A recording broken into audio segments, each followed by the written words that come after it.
I do not know what just happened, We're but live. We're here. We're I queer. got that. Yep. Welcome, everyone. Hello, everyone. I have just been watching a load of Queers Be Queer, Hi. and now I'm here to be queer. It was conspicuously similar to what we're doing here today. If you haven't seen First Kill, and you have seen this, you know what? You only need to watch one of them. Stay here. I've seen First Kill. You can watch First Kill when you miss us on days that are not Saturday. Yeah. Correct. This episode is not brought to you by First Kill, but it should be. It should be. It should be because, frankly, I need a lawyer. Because Run my check. I've been doing this longer than they have. Run me my check. We have Sam. We have Sam. Need to try and do some at worst, get some cross promotion. Yeah. Yes. Knowledge. Just notice me, Horton. Notice me. Have some of the characters just switch over shows for like an episode. So no, here's the thing. They're already calling out to us. Like the things that they say on the show is already like I just need them to acknowledge that Daybreak Preparatory exists. And that it is a rival school for Lancaster Academy in an alternate universe, clearly. Yeah, it's like a sister school. Yeah. Instead of being in another country, it's in another dimension. And they're just like, how else would you do that? Mm-hmm. Correct. And it's terrifyingly accurate. It's all too much is what it is. It's all too much. I'm a little bit overwhelmed. Why did we do this? Why did we decide to do this morning? You wanted to do it at 3:00 in the morning last night, and I wanted to sleep. So, well, let's play the game. It's the same game. It won't be hard. Nothing stopped. It won't be hard. It's fine. It's the same.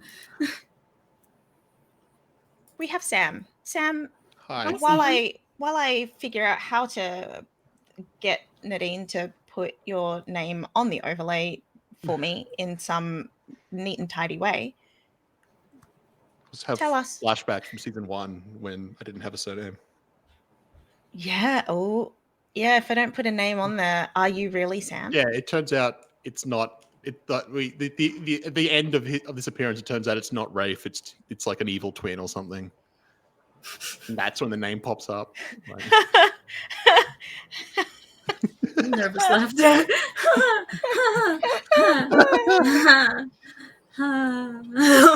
That might be gone under, don't give ideas to your storyteller kind of thing. No, it's fine. Fine. We have so many twins in this game. There are a lot of twins in this game. I have to give my dog to his father, so I'll be right back. You can talk about the twins for a second. Yeah, we've got two sets of twins. We've got Margot is unknown to most people, a twin. Yeah, that's true. Which makes sense because Pack, right? Yeah. Sure. Realistically speaking, Margot should have like 3 or 4 siblings. No. Being a wolf and all. There are 2 of them. It was a small litter. It is what it is. Of 2. That must be an awkward conversation where it's like, it's not just this is how babies work, but it's just like, also you're gonna have a litter. Oh, Jesus Christ. That's just an assumption though. Surely that would just be an assumption. It's gonna be multiples probably is the thing. It's like, I really don't want to get into the mechanics of how that I really don't want to talk more about that is what I don't want to do. Is what I would love to not do for us. Considering earlier this week, Danny and I were having a talk about like Allison and Margot being like, how do we make this happen? Baby time. No. And she has a twin brother. We don't need to talk about it. They're genetically identical. Hi, bro. Haven't talked to you in ever. Quick question. Hey, last episode, Margot did get a letter from her brother. So that's the point. Hey, bro. It's nice of you to message. Nice of you to send that letter. I just thought, since we're talking and all, I hate this. Do you want psychic werewolves? Because this is how you get psychic werewolves. Have you ever thought? Ants, I tell you. Have you ever thought psychic werewolves? Have you ever considered? There's an entire line of psychic werewolves, and it's like, purge this, bitch! Good fucking luck.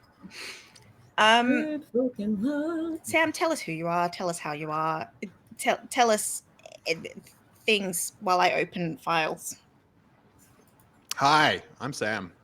Are you now? You may remember me from such things as the previous seasons.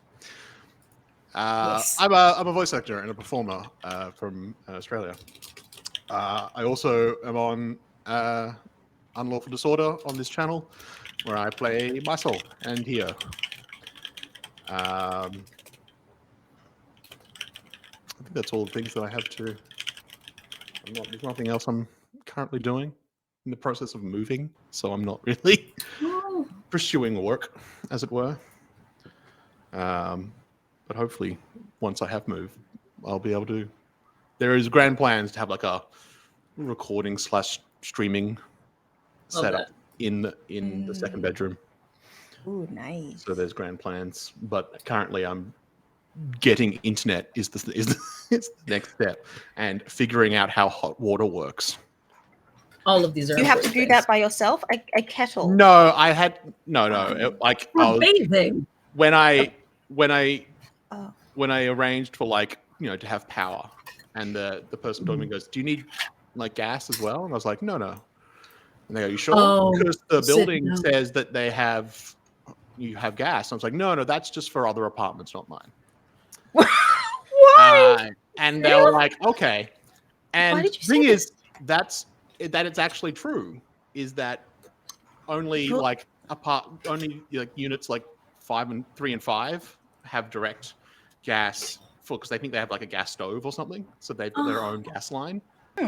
But the hot water is also gas, but that's a separate thing. For like 3 of the apartments have one hot water line, 3 of the apartments have another hot water line.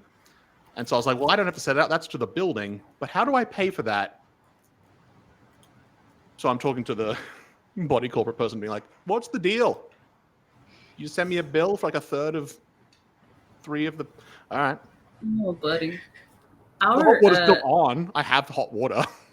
Our evil roommate that left in a tantrum tizzy while I was out of town because he's a little bitch. Actually, apparently, is either on the hook for or has been paying for our gas for the past 2.5 to 3 years. We learned this because one day we didn't have gas, the stove didn't work, and we were like, hey, and then we all we all got together, we talked about it, and we're like, who's paying for this? Hang on. Yeah, it's like, shit, guys, have we ever paid for gas? Has it just been not? So literally had to call the gas company and say we set it up as a new user. And they're like, we're going to start billing you today. We have not paid for gas since Francis moved in in November of 2019. Wow. You know what? We called that reparations is what we called it. Yeah. That's fine. What did they set it up as an automatic thing? They set it up they're like, a guy came in and he was like, oh, the problem is that you don't have gas. So we call the gas people and they're like, yeah, we'll set you up as a new user or whatever. And they were like, okay, what about the other gas? And they're like, oh yeah, the previous person, I guess didn't turn it off. So he's going to be responsible for that. You guys just have to pay for them this month. It would have needed to be if he wasn't paying for it, they would have cut it off. So surely if there's been an automatic debit from the account. Oh yeah, no, I think he had it on auto pay. Then that part. 2 years later, it was like, why do I keep losing a bunch of money every 3 months? The thing about it is it's not a bunch of money. It's usually between $5 and $10. It's not that expensive because we have yeah, it's fair. Hot water. That hot water is actually not connected to it. It's free. Right. So it's just the stove. It's just the stove. That's so interesting. Well, we have hot water, but the building pays for that, so we've never had to worry about that. Yeah, right. Until the stove stopped working, and we were like, "Why?" That's really interesting. It's funny. Fuck you, Kurt. It is, it does. I imagine it's quite nice after like having just an awful housemate to be like, oh wait, they've been doing that for how long? Yeah. Excellent. The roommate called and Kevin was like, yeah, apparently we're not responsible for any of that other stuff. I guess they just noticed that it was off, or that no one had been paying for multiple years. We'll take it. Thanks. The same thing happened with us and our internet when we upgraded in my last house, because we were just using the internet, and then like we had a run of bad weather, and we were like, the internet's really not working very well, and the company's like, you don't have internet. Yeah. And we're like, hey, can we set up hello, I would like to purchase internet, please. I would like one internet. One internet, please. Size large, thank you. I had, I ordered a table that was like a coffee table that turns into a dining table. Yeah. But when I got an email from like the delivery company, because I had to arrange to pay like duty and various things, the email was templated so badly, I thought it was a scam email, and I just ignored it. Oh no!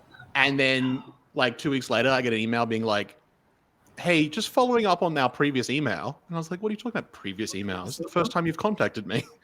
And so I had to scroll down, like, "Wait, that was a real email?" Yeah.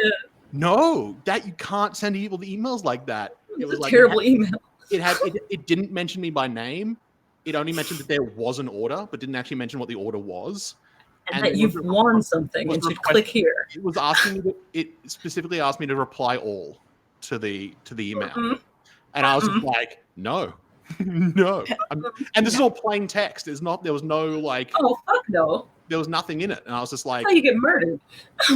So I called them up, and it's like, it took like 3 seconds to organize it was just basically like they wanted to know if I was ordering it as myself or as like a company. And I was like, yeah, just whatever. But then I sent them the feedback being like, this is not a complaint because I'm more amused than anything else. But you've got to change this. You can't be doing this. Hey, bud, observation. Because I sent this in, they were like, oh, we've received your complaint. Thank you very much. Like specifically said it wasn't. Specifically said, and like we're gonna get on this. And did they respond in plain text? Kind of, yeah. But they then don't tell me the new delivery date until like the day before, which I just didn't see. So I got a call from the truck driver being like, "Hey, I'm outside. Are you?" I was like, "Oh yeah, I'm nearby. I can." But he only had one of the 4 packages, even though he had a massive truck. And the guy was like, "I don't know why they told me to take this big truck because this is not what we're supposed to do when we're going to like into the suburbs." But anyway, they said you'd already received the other packages, and I was like, "No, what?" He's like, "Oh, okay. Anyway, here you go." And he left, so I went off to do some stuff, and then like a couple hours later, another truck turned up, and they were like, "Hey, you missed the delivery." No, I didn't. And I was like, I was right here. What are you doing? And then I got an email like a couple of days later being like, "Hey, we understand that you got your delivery, and so we're glad that this matter that you complained about is resolved." And I was like, firstly, no, I haven't. Secondly, that wasn't the complaint. At all. Wasn't about that. So getting the delivery does not resolve the problem. What are you doing? Don't tell me you care about my complaint when you clearly haven't read it. That is astoundingly inefficient. Like, the second email was longer and more harshly worded. I was like, I was amused. Now, what the hell are you doing? Now it's a complaint. Now it's a complaint. I'm gonna merge these timelines, and it is now a complaint. Yeah, I forgot to tell you guys that the entire time that we were getting the free gas, no one ever billed us or contacted us in any way. So when they cut it off, it was just a surprise to us. And that's how we ended up not having to pay for it. We're like, aren't you guys supposed to write a letter or something? Like, Perhaps you could have emailed the other person and been like, if they were doing a paperless thing, so they got contacted and they were like, oh no, that's probably what it was. It's just that that's not my problem. Yeah. Like, and presumably wherever that person lives now, they have gas. No one made the connection of like, we could follow up to the house and be like, but yeah, the address would be the place where you would send it if you weren't getting any responses otherwise. But I guess if they were being paid their, amount every couple of months, the money came in, so there was nothing to check. Nothing to check until he finally realized that he'd been paying for it this entire time. I got contacted by our tax department to tell me that there was some stuff I hadn't submitted back in 2001. And I was like, really glad he got onto me. This could have, if this, let that go, that could have been really awkward. Yeah. But so when I was 9, I forgot to file my taxes. And I mean, kind of, but okay. I mean, your answer was ticking a box saying I had nothing to file because obviously there was nothing to file. We are chatterboxes. Anyway, that's me. That's who I am. Yeah. The rest of you. Oh, they know who I am. If they've been here ever, they know who you are. I don't need to be introduced. I have one of my parents coming in to visit later this evening. So if we want to play a good game, we are time constrained. We're time constrained. We are time constrained. We will. What I am doing right now is actually just building the set. Is what I've been doing this whole time you've been talking. What have you been doing? I've been building the set. The set? Yes. For what? For this, for us. I will show you because I'm not done, and we're going to go to the intro. Yes. Okay. Do we have a physical space? This is what I have been doing.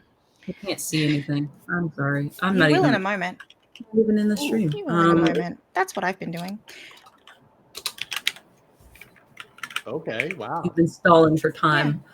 I've been stalling for time, correct. By letting us blather on, it doesn't take much. It works perfectly for me. And so we're going to go to the intro now. And hopefully by the time we come back... It's not a bug, it's a feature. It's a feature. By the time we come back, I will have a GIF in place. Hey, Bob, you have captions, just so you know. I'm aware that I have captions. I don't have time to fix that right now. I'm making sure Sam's visible on stream. There we go. Let's go to the intro. Here we go.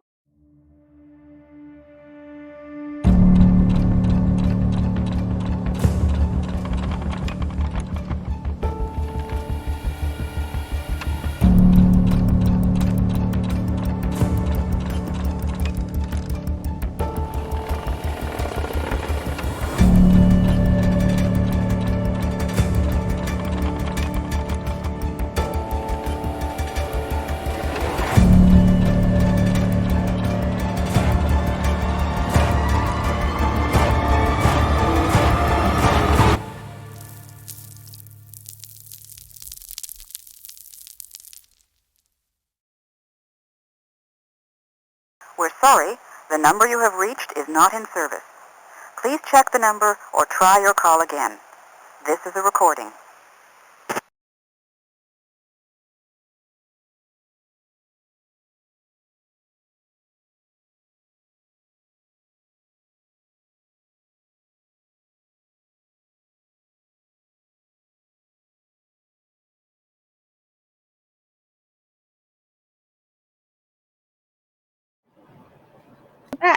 We're back. Voice. This little thingy here, and then everyone's happy. While I do so, I did it. How do you? That's some tech doodads that I just did a whole lot of real quick. Margot, what do you remember? From when? I mean, nothing before I was 8. Stupid question, really. Nothing from before I was 8, really. Before you were 8? 7. I don't know. Do you remember anything before like 10? I don't really want to think about that right now.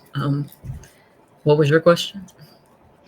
What do you remember of the last 24 hours? What are you laughing at, Sam? The GIF. Oh, okay.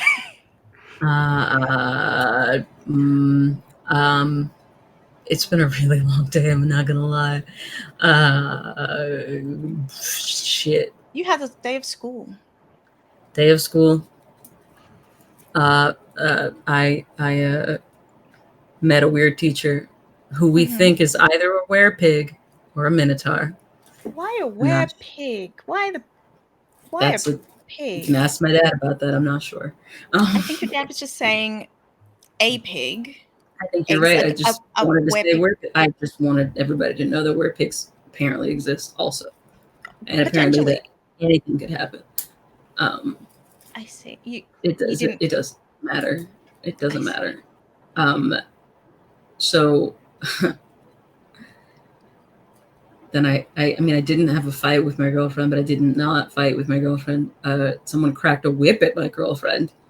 And then later she came over because she fought with her mom. My cousin took her home. And then I talked to my dad. And then now here we are.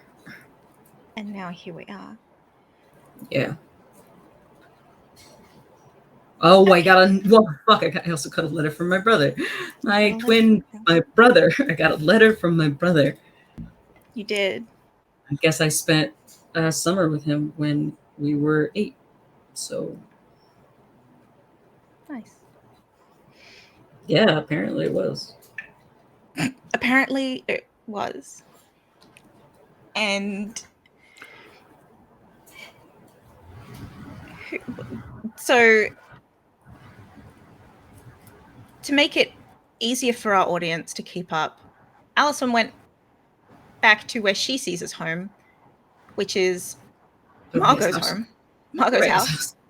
Yeah. And that's where she spent the night. We don't have Lai today. And you know what?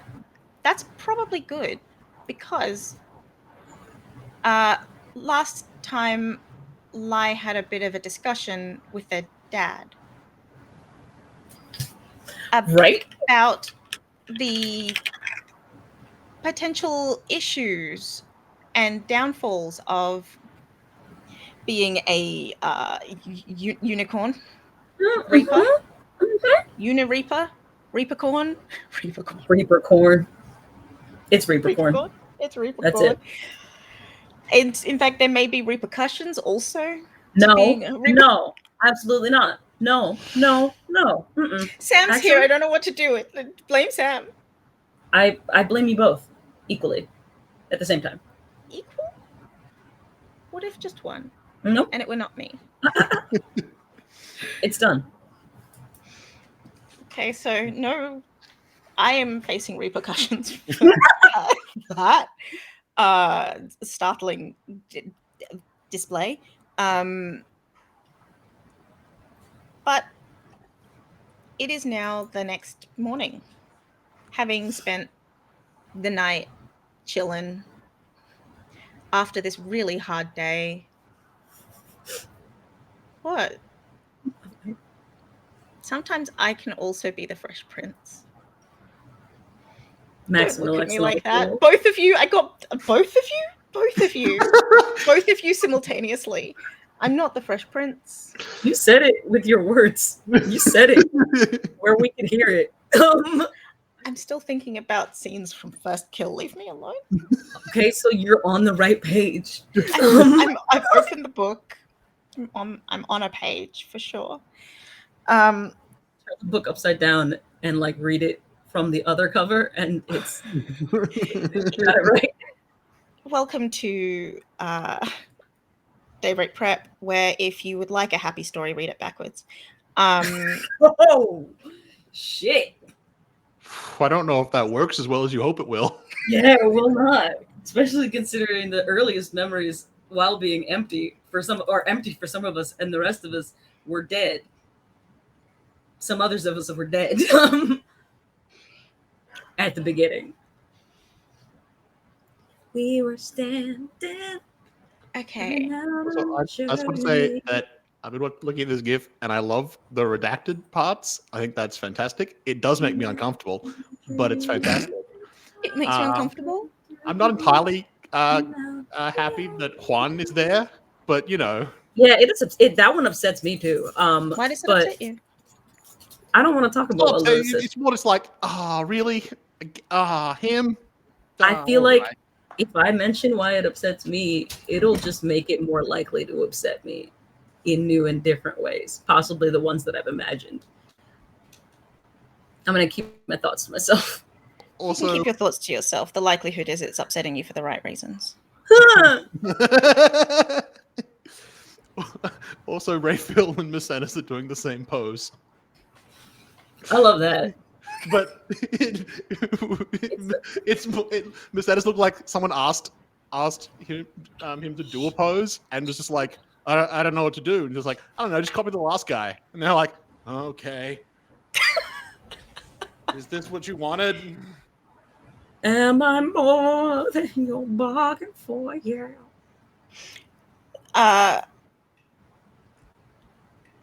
So, notwithstanding Juan's involvement in the campaign, everything. I mean, I didn't say season. Could have said season. Anyway, can we move on? Let's move on. I don't want to talk about it anymore. The morning. Sorry, I know we literally just said not to talk about it. The crosshair is different distances from people's heads. It is. Yeah, it is. So I've just noticed it's on Juan's head. They're gonna hit Raphael. I take it back. Like that's fantastic. It can be on his head. That's fine. Right there at the elbow. There at the elbow for Raphael. Yeah. That's which hand? Curiously, which hand does Raphael like? Which hand does he write with? Yeah, which is the using hand, as it were. It's probably left-handed, just because it's easier for me to remember that. This is a left-handed stream today. It sure is. Yeah. Bam. Left-handers unite. It's good. And I'm gonna ask. Oh, buddy. Oh, it's okay, bud. I'm going to ask Margot when she gets a moment to roll. I've got the wrong thing open.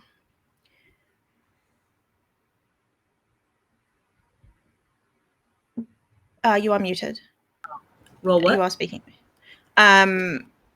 What is the die roll called that's like a bad thing? Read a bad situation. Yeah, you probably want to roll that. You want me to read a bad situation? All right. Yeah, it's the morning and you've woken up.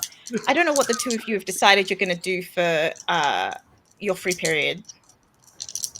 Not school. Not school, I presumed. Yeah. So did they just sleep in? I mean, I'd like to think so, yeah. I feel like they stayed up talking for a while. They had a very long day. They did. Roll read a bad situation is plus sharp, I believe. I believe so, yes. Find my... Here we go. Now here we are, unafraid of the future. Let's see. Read a bad situation. Yes, plus sharp. So that's plus 2. So that is 11. She's rolled an 11. An 11. Okay. There's a bad situation. Something's off. Something's off. Something feels very uncomfortable. There is something happening. I am going to say beginning of free period time. So likely ready for like dressed and stuff. Probably breakfast. Yeah, breakfast. Ambitious. Yeah. Yeah. Kitchen For food, because if nothing else, food. Yeah. That's the ambition there. It's the I'm hungry though. So I do get 3 questions because I rolled so well. Yeah. And I think immediately the question is, are there any dangers we haven't noticed? Specifically regarding the bad feeling that I'm having. Yeah. There is a presence outside the front door where there was not a presence at all before. It's almost like when Lai just turns up. When Lai comes over. Yeah. Yeah. Second question. What's the biggest threat?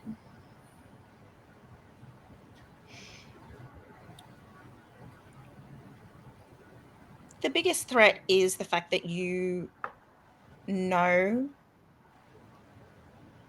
get a sense that the energy is larger than Lai. Therefore, should you try to move away from what that threat is, it will be able to outrun or outpace or catch up with you. You can't escape it. Have I smelled or this is not a question, this is just a GM thing. Have I smelled or felt this presence before? Yes. This person's been to my house before. Cool. It is the big guy. The big guy's energy. That was the vibe I was ascertaining, and I just wanted to make sure that I could reasonably presume that, considering this man has been to my house before. Yes. So my third question is, what's the best way to protect the victims? Decide whether you want to tell the truth. Margot's gonna put her fork down. What's wrong? Wait, hang on. I should probably check whether or not Allie notices this. Hey.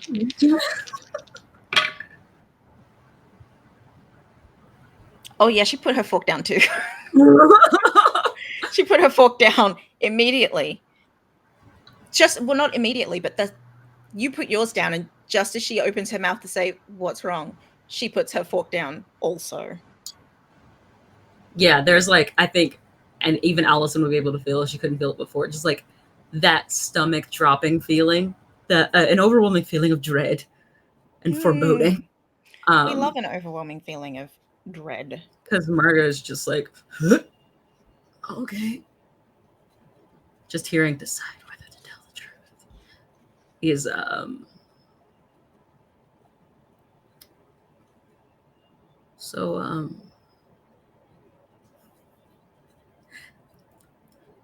Lai's dad's here.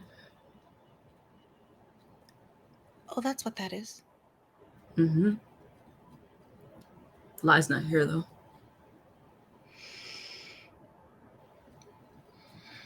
Okay. And then there's a panic feeling, because she thinks about what she's saying, and it's pretty early in the morning, and he's deaf. And she's like, he's here unannounced, and Lai's not here.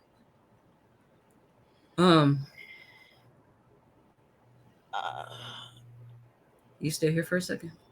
I'm gonna go answer the door. I promise the eggs were not poisoned. I knew I'd go out like this. The moment I met you. I wouldn't kill you with eggs. I knew it was gonna be food though. You don't deserve eggs. You don't deserve poisoned eggs. That's not. I would make you a banquet. We're gonna talk about this when I come back, Lady Macbeth. All right? We're gonna talk about this when I come back. Sit down. And she sits down.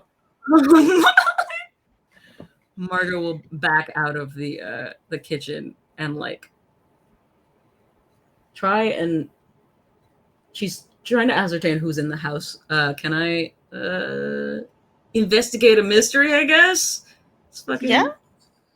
I just want to know who's in my house. In theory, you what? You theoretically just know who's in the house. Who's in the house? just the two of you. Everyone actually, because it's Oh, because the time of day, everyone's gone out. Henry is out because he gets things done in the morning. Nico's out doing hunting and has been since the evening. Jay Margot is not present or is present, but you can't necessarily sense that they're there. Like they might be in the safe room or something like that. You don't know. Margot's gonna send a text to her dad on her way to the door. Just like pull her phone out of her pocket and text her dad and say, Li's dad is here. And like punctuate the end of it, like with a period at the end of it. My dad is here, period. Li's dad is here. And then she's gonna open the front door. She's gonna steel herself and she's gonna roll to keep her cool, and then she's gonna open the front door. Cool. Yep. Henry sends back a message saying, "Do we need a lawyer?" Margot sends back an emoji that looked the wide-eyed emoji. Yep. And then there's another message. You're on. I'm on my way home. Keep your cool. How's your cool? Is it kept? I'm pretty sure Margot's cool is 0, isn't it? Yeah, it is. Yeah. But no, it's not kept. Actually, it is it's because I rolled a 6 is what I did.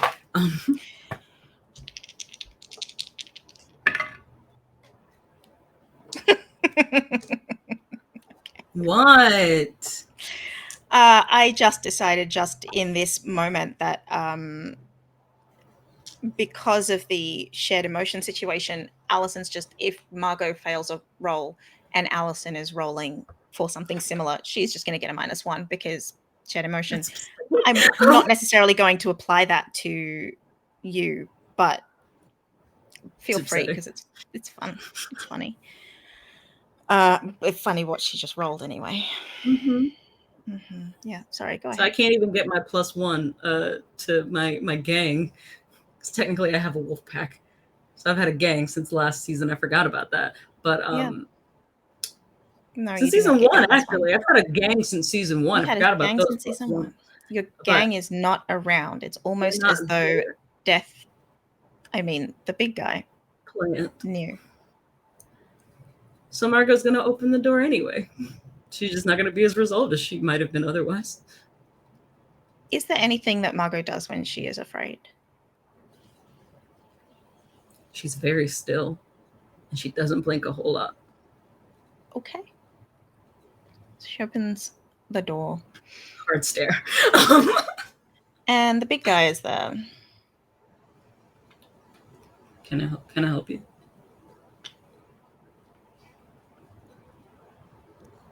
Hello, Margot. Hi.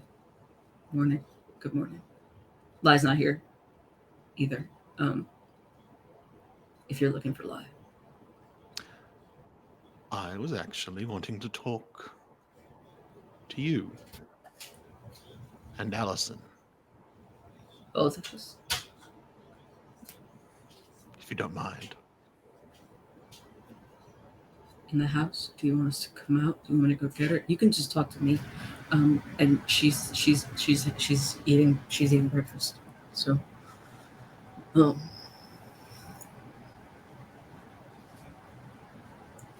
and Margot is going to make the decision to walk out of the door and like gently close it behind her in that moment.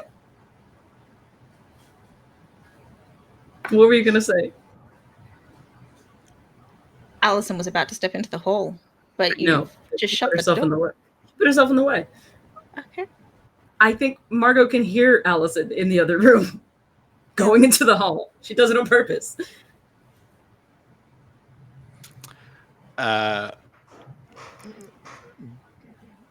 There's like a brief, kind of like a wry smile from the big guy as you do that. At it, he sort of like he goes to reach out like a hand, not threateningly, but like it's kind of like that sort of like hand on shoulder kind of thing, like in sort of reassurance thing, and then was like remembers who he is and what's the situation. He's like, that's not going to help. That's not helpful. Margot is like leaning away from it already anyway, like instinctively, just don't touch me. She doesn't say that, but like, don't touch me. Yeah. It's like, yeah, right, sure, that makes sense. Not here to hurt either of you. Just want to talk. Define hurt.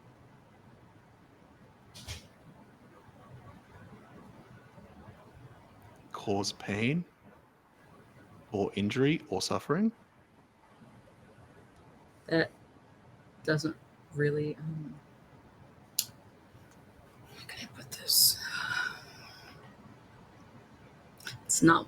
That's not why I'm concerned about you being here. It's usually not a pain thing, is it? With you guys. It's not usually. It's usually not a pain thing with you guys, is it?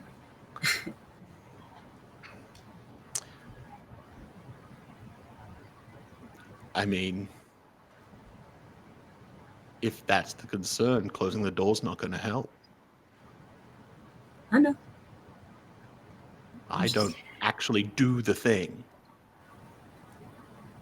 I feel like so if I was here on an official capacity, it's more of a waiting exercise and being in the right place at the right time. You don't just knock on the door and say, hey. There's a whole lot of conflicting lore out there, Mr. Sir.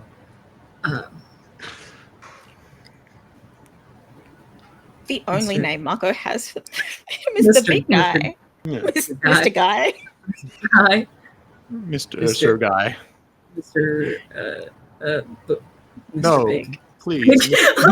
Please, Mr. Guy was my dad. Call me Big. Call me Big. Biggie Guy.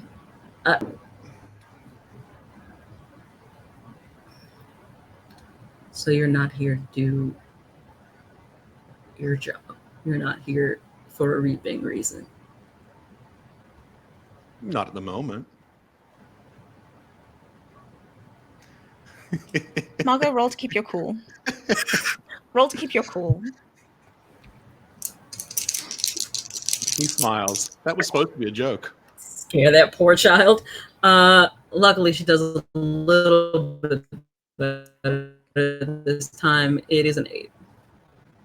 An 8. Okay.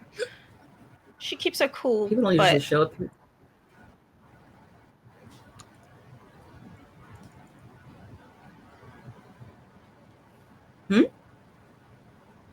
You glitch for a moment. People keep you keep your cool, but big guy, you know. What does that mean? You keep because it's a hey, you you that he's aware of it. Oh, I thought you said you keep your cool, but you know. Like,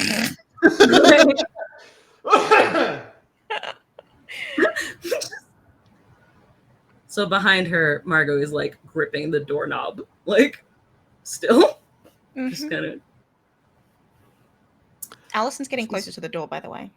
Of course she is. Yeah. Usually people call before they show up is all, or they like let somebody know if they're coming to hang out. People don't usually show up here just whenever. Well, I'm not people. But I did have a conversation with my son that was very interesting. Okay. And now I need to have a conversation with you and Allison. At the same time. It would be quicker. And I imagine you wouldn't want me to have a conversation with Allison alone. No. I mean, I'm not going to leave. This is my house. But, yeah. Is Lai okay? When I last saw them, yeah. Okay. Okay. She should be here in a second. Allison has in fact stopped halfway down the hall. Margot will open the door and lean on it so that it opens and like very like tepidly go, come on in. Allison, because I just rolled double ones. Damn. Which makes it double ones because you rolled a success. So she keeps that. But she's visibly shaking. Yeah. Margot's, I mean, there's quite a bit of reverb there, obviously. So Margot's like still scared, and like had not considered before now that it is not just her scare; it is also Allison's scare. But when she sort of like backs up to where she can see down the hall, she sort of like locks eyes with Allison and goes, the big guy just wants to talk to us, apparently. And she looks at the big guy. He's not here on official business. And Lai's fine. And he's not here to do anything else. He said he's not here to reap us. Okay. But he has questions. Is that okay?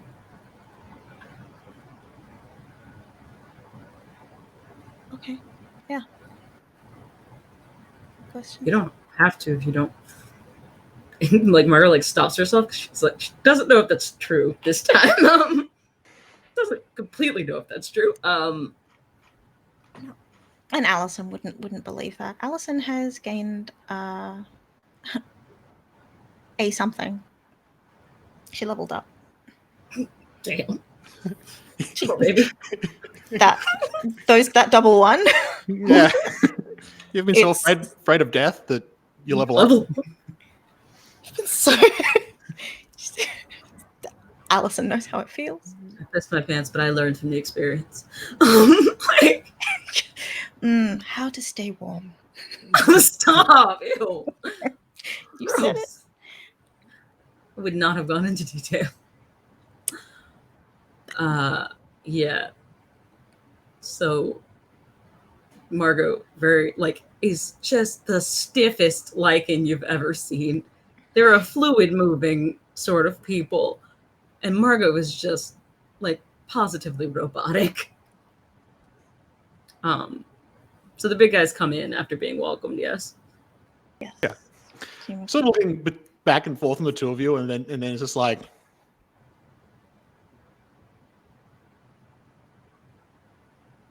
maybe some coffee? Looks like you just woke up. Do you drink coffee? Okay. I meant for you, but sure, if you're offering.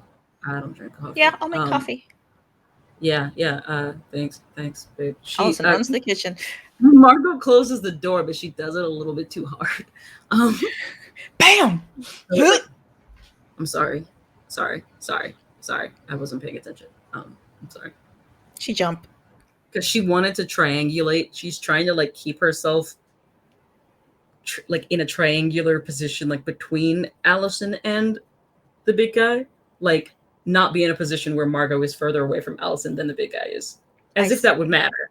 But that's her intention. So when the big guy comes in the door, Margot has to push the door closed instead of like leaning on it to close it the way one normally would.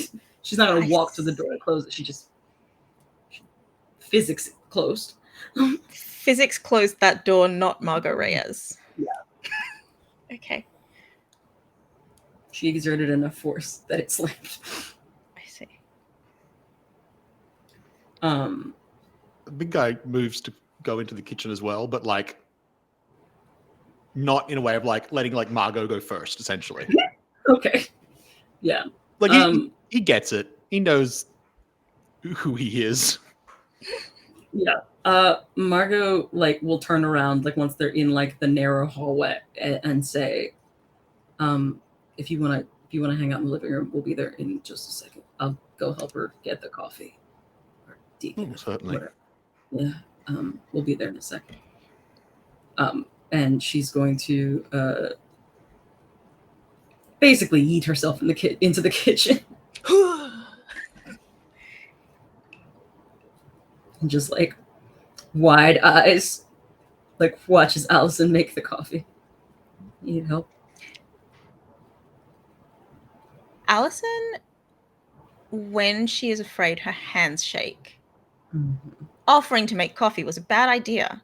She hasn't burned herself. But, like, she probably shouldn't pour the coffee, let's be honest. Yeah, Margot's gonna go over, like, behind her and sort of, like, reach around her arms and, like, gently take both away from her. We can pour this in. We're gonna go meet him in the living room. I'll pour it when we get in there. Okay. Okay. Just stay by me. We'll be all right. What does he want? He says he has questions. And he had a conversation with Live recently. And now he wants to have a conversation with us. It sounds like a dad thing. Okay. But you know, all I know is he said he's not here to, you know. Yeah. Okay.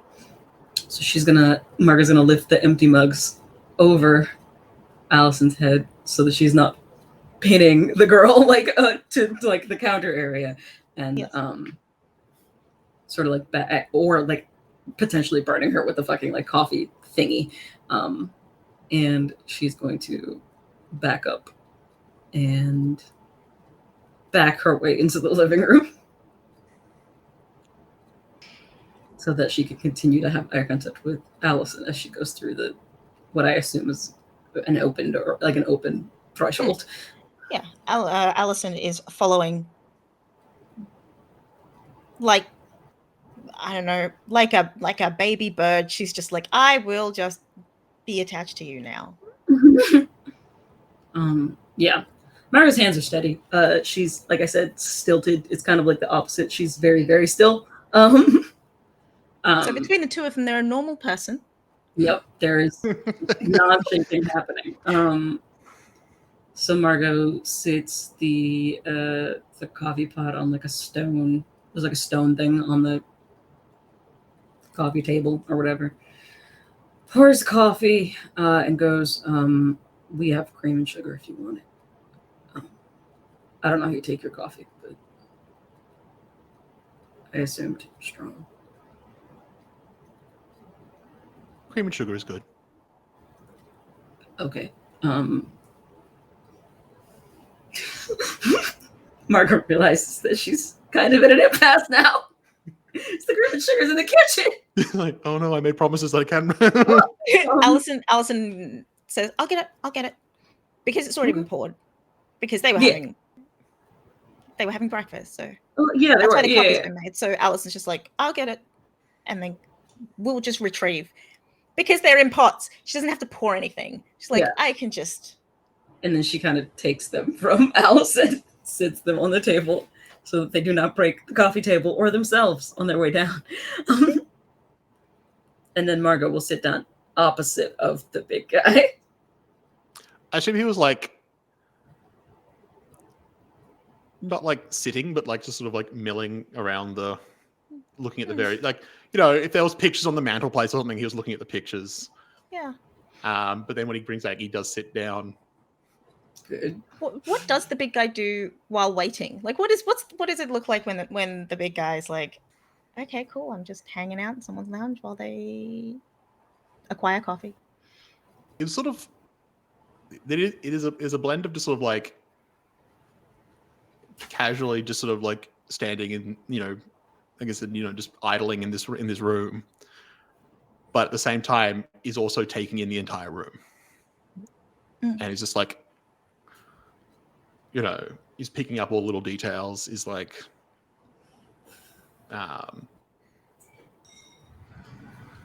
is sort of looking for something, but both isn't sure what and isn't really finding it. There are photos, a lot of photos around. The furniture is somewhat fairly modern in taste, as far as I'm aware, and deceptively heavier than it looks. It's just heavy in a way that it doesn't make sense that it should be. A lot of hardwoods and stones and a lot of big heavy pieces. Everything's real sturdy. Because of reasons. Just because, that's the style. That was the style of the day. That was the style of the day, sure. Sure, that's what it is. Yeah. It's not because occasionally maybe a werewolf will just never know. You never fucking know, Yeah, broad staircase also. The house is like the family. Modern and a lot stronger than you expect it to be. Yes. Hey. Yeah, Margot is going to perch herself on the seat on the couch across from the big guy. By which I mean that she is sitting, but just barely. Allison is sitting and is trying to make herself look as small as possible. I'm gonna roll again and we'll see if she can get it together, Do I also need to... I'm gonna roll again too. Oh shit. Okay. I rolled a 10. Okay. I mean, she rolled an 8, so I'm gonna say Margot takes got a 9. A deep breath. Allison is not shaking because, hey, he sat down. We're not so different. He sits. He can sit. That means there's solid form. We knew that already, though. We had a conversation. They've met before. On the fucking side of the road. Yeah. That was also before her aunt was killed by a reaper, and now we've got the big guy. It sure was. And she was already kind of nervous of the concept of death, and now death has knocked on the door. The concept of death is like, I need to have a chat. Yeah. Can we talk? Do you ever get scared of the concept of death and have the concept of death just stand on the doorstep? Like what? Also, the concept of death is mixing cream and sugar into his coffee. Okay. Yup. He sure the fuck is. He does not take his coffee black, weirdly enough. Allison is focusing on exactly how much so she can reproduce it if that's needed. Please, sir, don't kill me. Style. Please, sir. If I can make his coffee well, he won't want me to go away. You won't want me to die. I can reap. I can't reap. She could reap. She could be a good reaper. She wouldn't be a good reaper. She'd turn into a serial killer. That's awful. Don't do that. Yeah, anyway. Yeah. She would just be what the big guy's scared lie is, really. Let's continue. Speaking of pertinent issues for this conversation. Well, I see you've calmed down a little. That's good. Sure. What's up? I was telling Margot that I had a conversation with my son where they mentioned your involvement in their past. Did they mention that neither one of us remembers that happening? Yeah, I don't know. I can't. I actually don't remember I don't know. Margot wasn't there, so I don't think I said that. There was information like that's also not entirely true. I watched. It's also not entirely true. No, it's true Allison, for Margot. I am going to say, just so that you know, Allison has taken the flake move, suspicious mind. If someone lies not to Allison, but if someone lies to Allison, she knows. That's what she just got scared into her. Mm-hmm. Insight. More insight. As if she needed more insight. Yeah, so like he did. They did not. No, didn't mention that.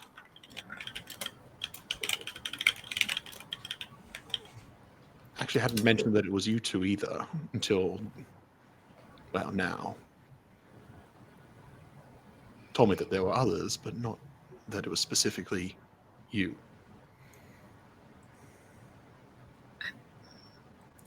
I don't know if I can help you, sir. I don't. You probably have heard about this already, but I don't remember anything about being a kid, much less jumping into somebody's brain or memory, or I don't even know what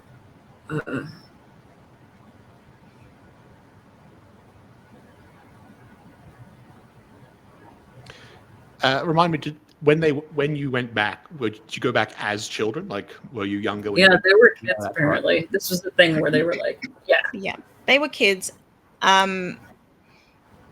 This is what we did then was play out what happened memory style, not necessarily them remembering style, if that makes sense. Yeah, they don't remember. It was a flashback.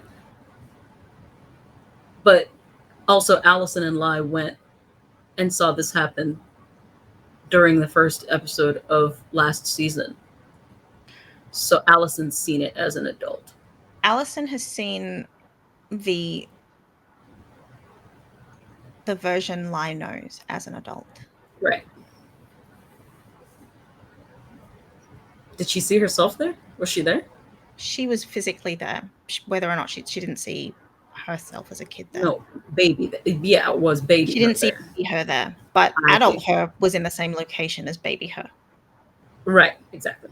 So, I see. I understand. I see. Just like in I got it. Yeah. She was in that pilot seat, so to speak. Yeah, so she was. But she also didn't see baby Margot. She didn't see baby Margot. No. And by baby, we mean they were 6. Yeah. Sort of turns to Allison and is like, what do you remember?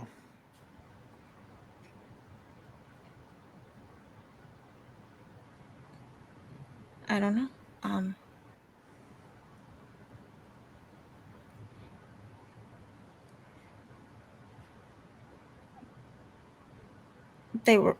They were alive and they weren't.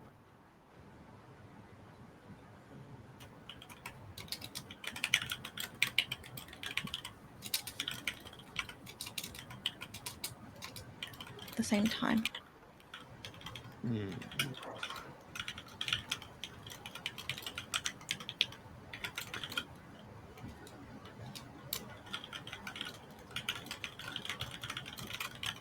Do you remember how you got there? No. I assume it was a vision. Interesting.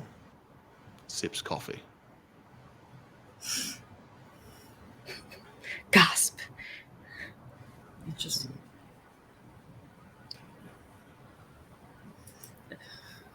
I don't know what you're hoping to hear, man. But I just told you we don't.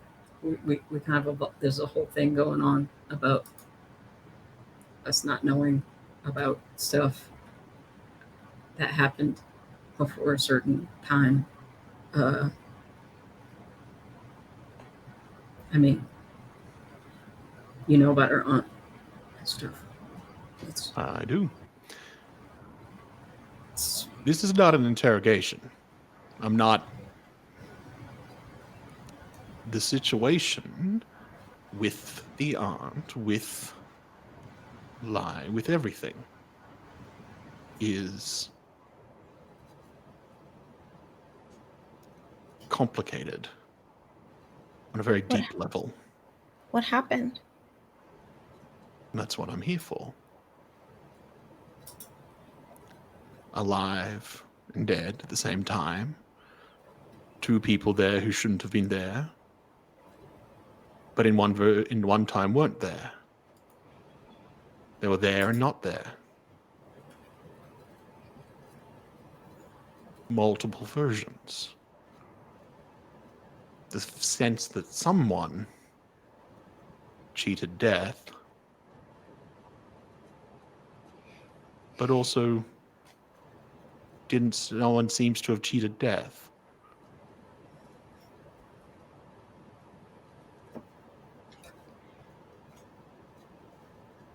You can't take my mom.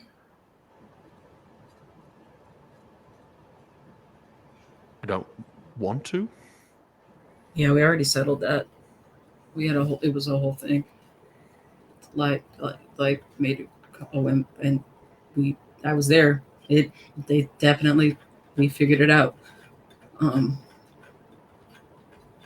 I'm trying to make sense of this, and of the few things I have made sense of, it's not your mom that cheated death. Your mom's fine. Don't worry about that. I don't know. That's why we're talking. But you know that we don't remember being there. Like, well, I didn't know that. I didn't know that. I know that now, and that's interesting. That's more information. That's good. I like more information. I figured my parents or somebody had filled you in on the whole thing. I don't. What did I do?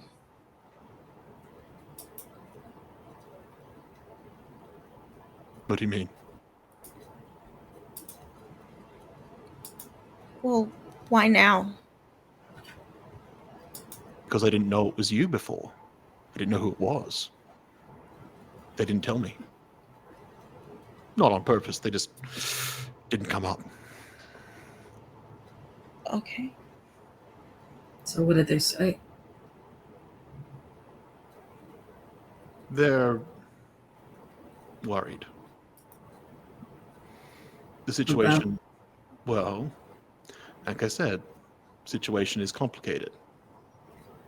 It's complicated as problematic, and they're kind of at the center of it. Lie? Well, they were there. Yeah, but they were a kid too. Yeah.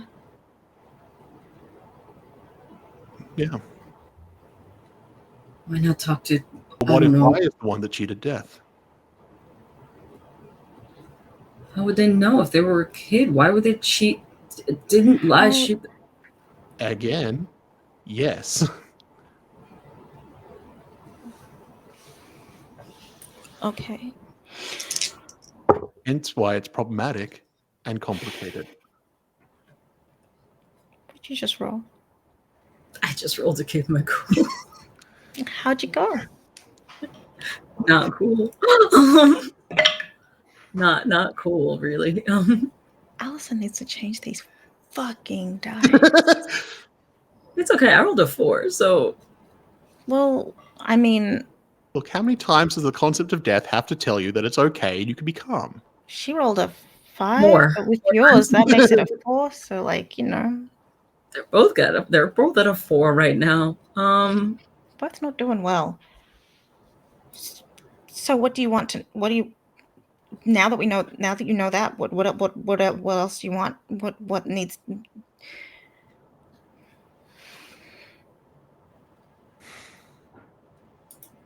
Well,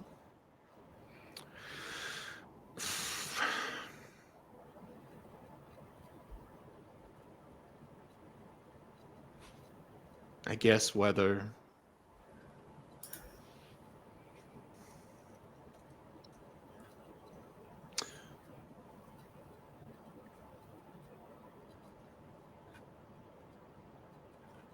You don't remember what you did, or why you did it, or how you did it.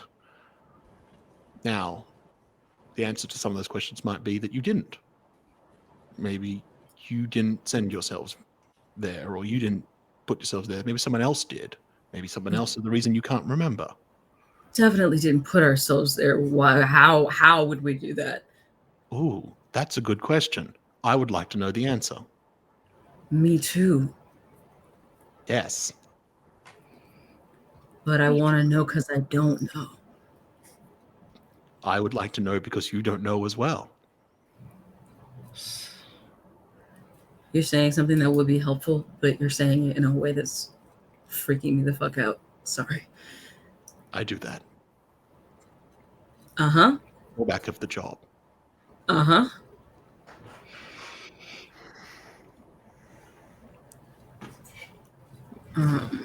I'm just a psychic. I'm just a werewolf, dude.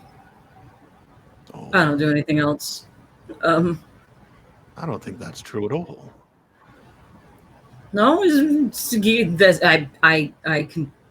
I don't I mean that promise. as a threat. I mean that as I think you're underselling yourselves.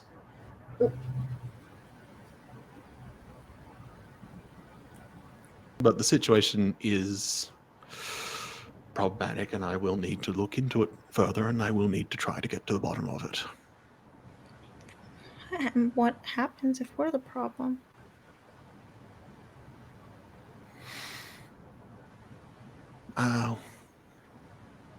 That's a bridge to cross later, because it raises more questions. We weren't even really there. We were just in the. I mean, I don't like. We didn't. I don't. I mean, I don't remember, but like we didn't know lie. I didn't know lie when I was a kid. I don't think.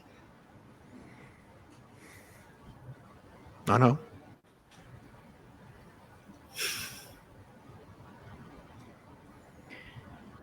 Every possibility you're not the problem, or that if you are the problem, that that's not the problem, if that makes sense. Why does there have to be a problem? Because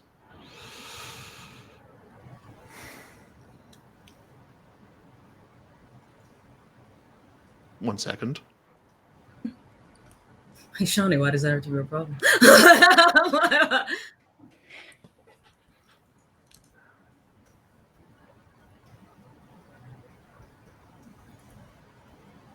I like my writing. Sorry? Hi. Sorry?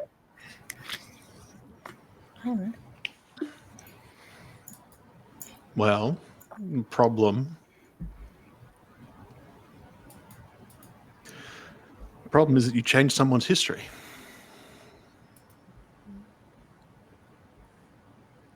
Not your mom. Your mom's fine. But your aunt? I don't know. So what? She's supposed to be alive and she's not. I don't know. But both her and Lai are in a situation where things have changed. Something has changed their histories, and it all seems to be combined. And you two and Lai seem to be deeply wrapped into it, whether on purpose or unwillingly, whether it's because of something else or because of things that you have done. But you're in deep.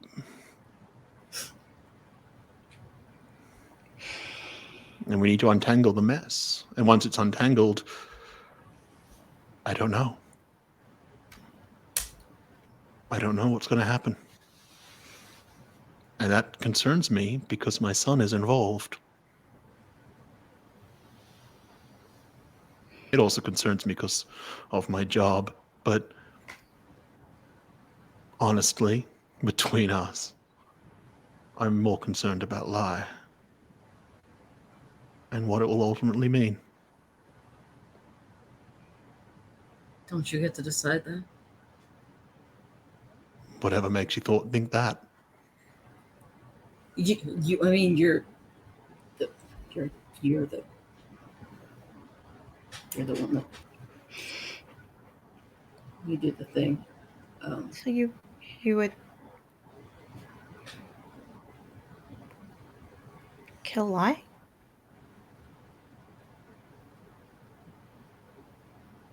I don't know.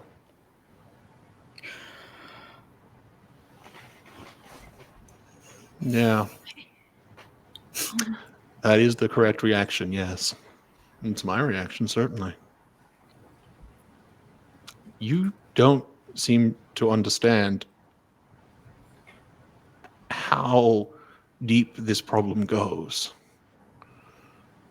We're not talking about individuals here. We're talking about the balance of everything. I thought we were done. Like I thought they like we thought about it, and somebody made a call, and then it was over, and the right person's alive now, and we're good, and that was Yeah.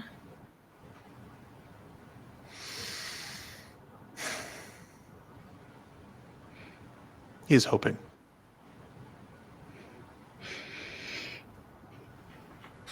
I mean, we didn't. I don't.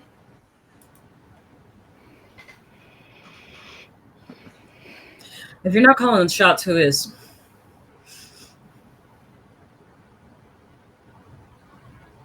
What do you mean? You know what I mean? If I did, I wouldn't have asked. Lai said the same thing to me when I asked at camp.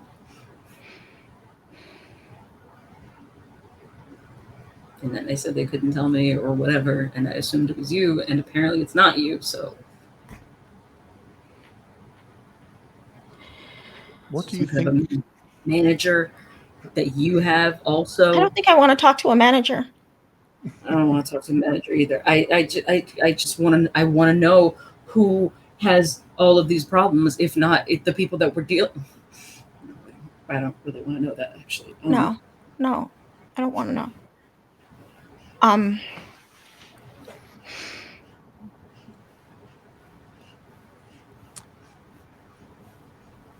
How do I put this?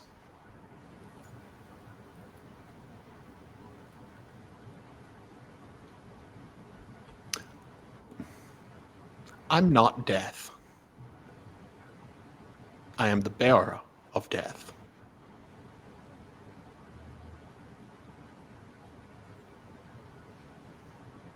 I don't choose who lives or who dies.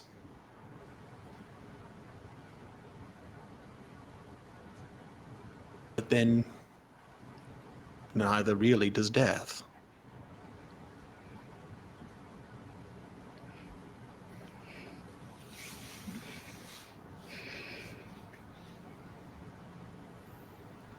But there is a balance. That's enough. No. I'm good. Thanks. Never mind.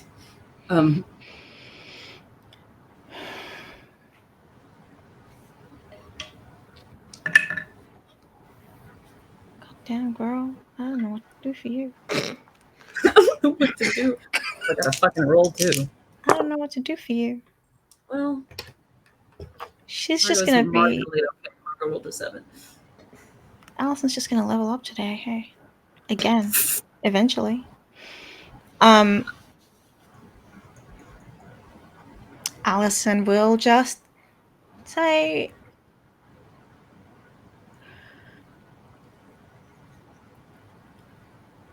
I have never been in a vision and been able to change anything. Margaret's gonna reach out and put her hand on Allison's wrist. Just they're sitting close together anyway, so it's just like she's just gonna put her hand on so that there's contact between them. She's trying to help. What did you get in that roll? Oh, I got a 7. Okay.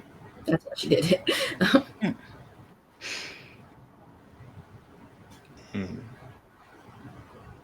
Not alone. I can't. That's not how visions work. Not alone?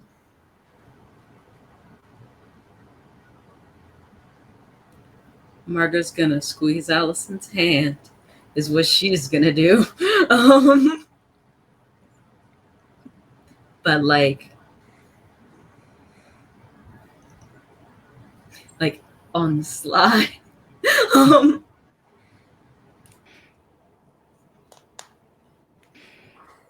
Just a little bit. Don't draw attention to it.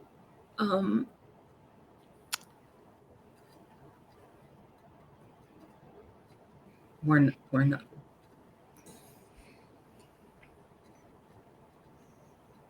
The thing with Allison's mom, I the only reason I did anything, I thought it was a dream. It felt like a dream. It looked like a dream. It was a dream. We were in my car the whole time.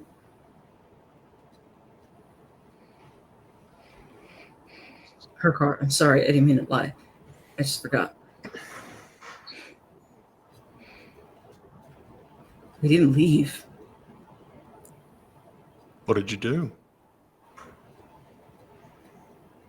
We were just in the car.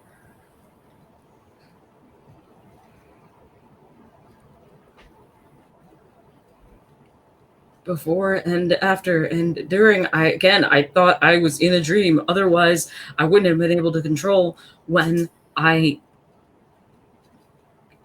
phased.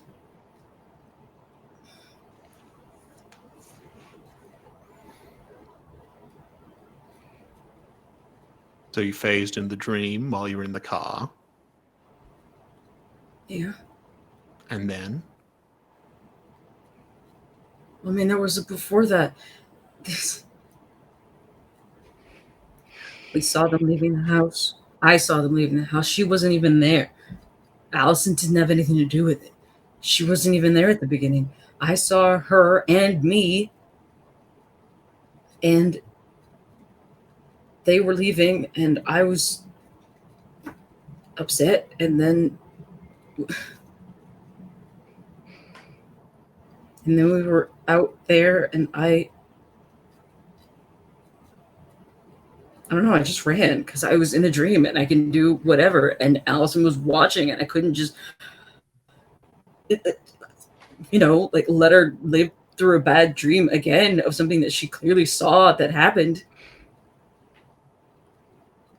We couldn't have changed anything in the real world. We were in the car.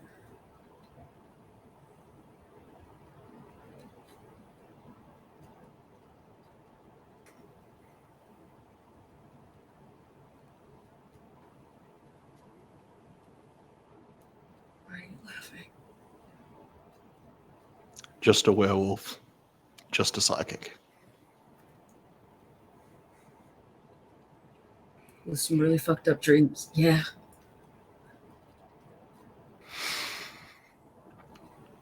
Well, dreams are powerful. And can be.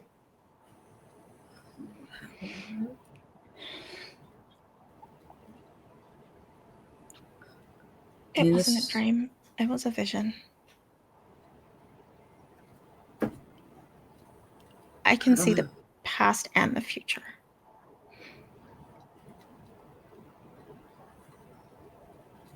But I didn't know that then. I thought it was a dream. And I wasn't even there. And then I was. I can't see the past or the future. I don't have any psychic abilities, just for the record. So. But you're connected. The two of you. Yeah. But it couldn't have been her. Because she didn't She doesn't move things in her visions. This is she sees them and she interprets them. That's how the psychic thing works. Am I wrong? Yeah, no, I just see and I interpret. That's it. That's all I do. That's all I've ever done. But then the werewolf dreamed one of the visions. And the werewolf wasn't restrained by such things.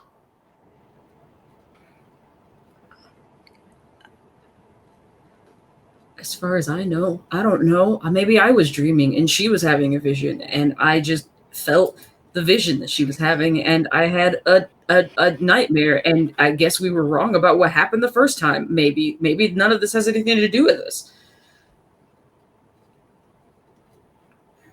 I'm gonna roll to manipulate someone. You are rolling to manipulate death. You ever roll to manipulate death? Tried to cheat death. Used to try to get someone to do something for you after you give them some kind of a reason. Once you've given them a reason, tell them what you want them to do. Well, the reason, huh? What's the reason? Plausible deniability.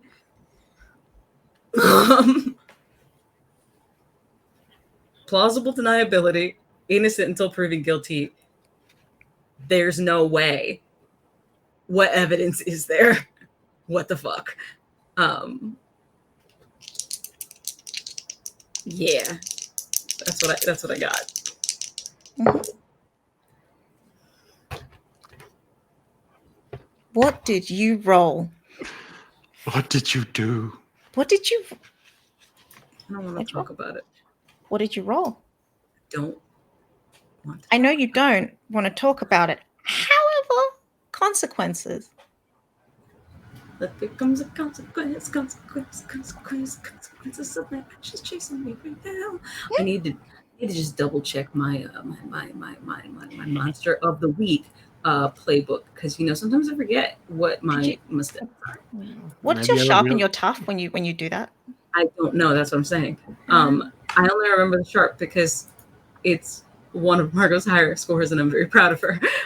What is it? Is it a 1? No, rude.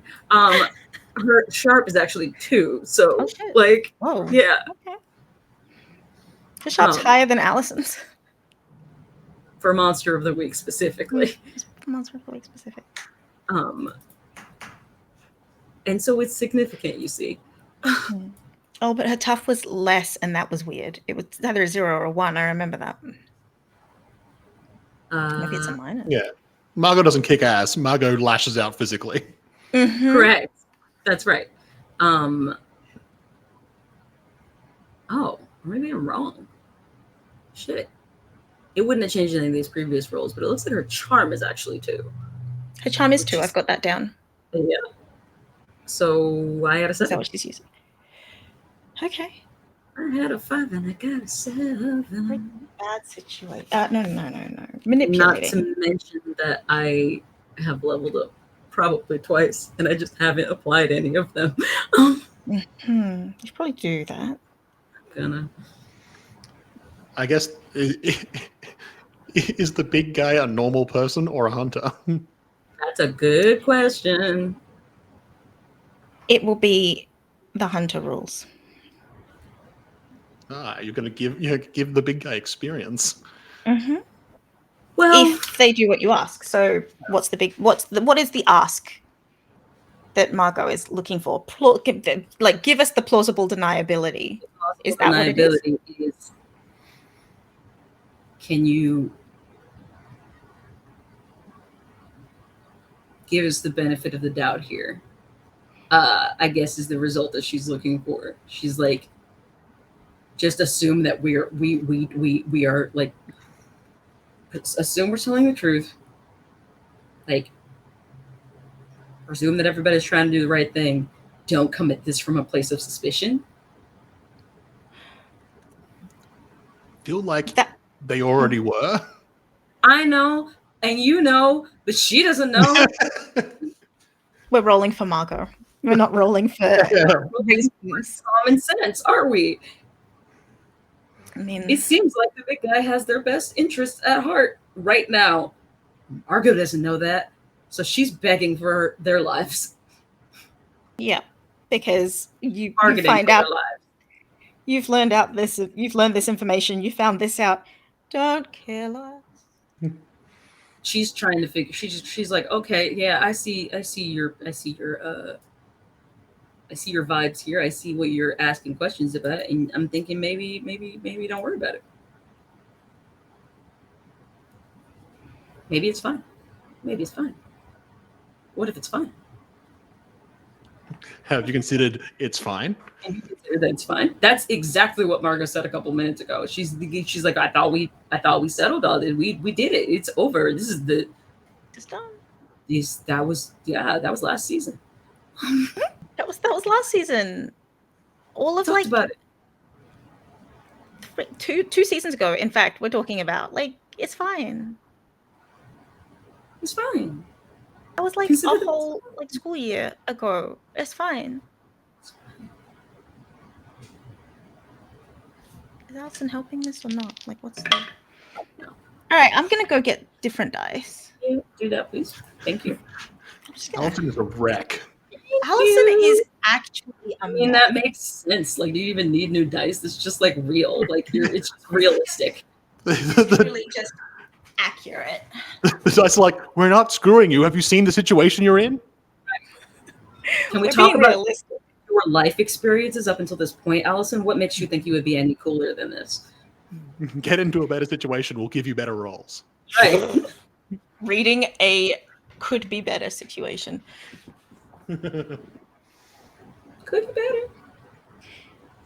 No matter what happened, we didn't know. Yeah. I know. I mean, we wouldn't have if we did. And now we know we're not going to do it again. We're not going to do anything. We don't go around doing. I don't spend all my time in her dreams or visions or whatever. Anytime, really. None time. I mean, that part's a lie. Well, just the one time that I know about. Allison did not say that out loud. Oh. That was Chantel. That part's a lie. I don't spend any time in her visions. Oh, that's not true, is it? No, not at all. I refer you back to season 1, then I refer you to season 2, and then I refer you to any amount of lateral content. See, here's the thing, though. What Margot means is in that capacity. But the other thing is she also doesn't know that for sure. She's saying what she thinks is true. Roll to keep your cool. This roll is more how well do you hide the fact that you don't know. I'm okay. I rolled an 8. Okay. A little in my voice. Big guy, what are you trying to find out? What's Big guy? The need? Yeah, Mr. Guy. I mean, mostly just hearing it from their perspective. So the fact that they don't know and don't remember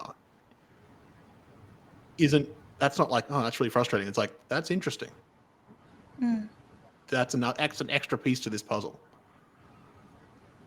Because from their perspective, it's it's this massive jumble of that lies in the middle of it, Jazz is in the middle of it. These two are probably in the middle of it as well. But there's also a lot of disparate things coming together to make that happen. And the fact that they're not aware is probably good. It's a good sign. But I would like to say the fact that they don't know about it is probably a good thing because it's not deliberate. But also, yeah, as I got to say, it's a good thing because it's not deliberate, but also it's a bad thing because it's not you don't want that to be uncontrolled. You don't. Either they're not in control of it or someone else is doing it, and that's not great. Nope. Or they're doing it, but they don't know that they're doing it. Yeah. And that can't be a thing either. Those are problems. But I don't know if they're problems that I don't know if there's much more he can get out of them, given that they don't know.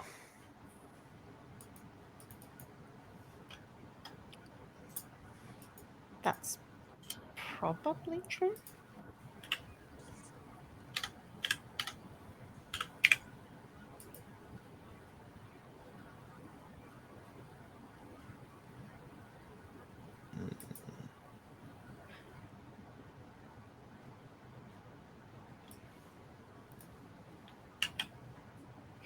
So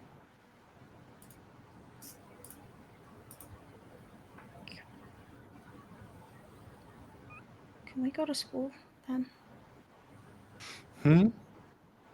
Yeah, we could go to school. We have class. Oh, you should go to that. Thanks. Are we good? At the moment. And I hope so going forward. Yeah. Just for the record, man, that's not comforting at all. Yeah, I realized as I said it. Thanks. Okay. Well.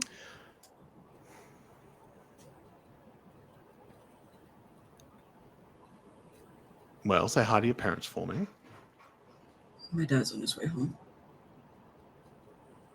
Is he? You don't need to talk to him, do you? You know, I might. What does that mean?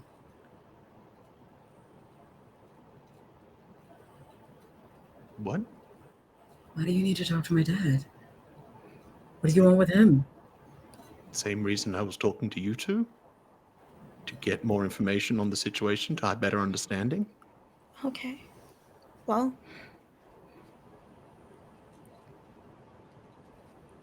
I'm going to play just one more thing. Again, not that she really needs to, but it's Margot. So it is Margot. Rolling plus charm. 8. I get to hold 1. Okay.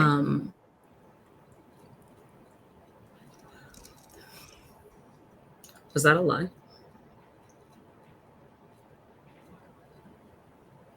No. Okay. Cool. Thanks.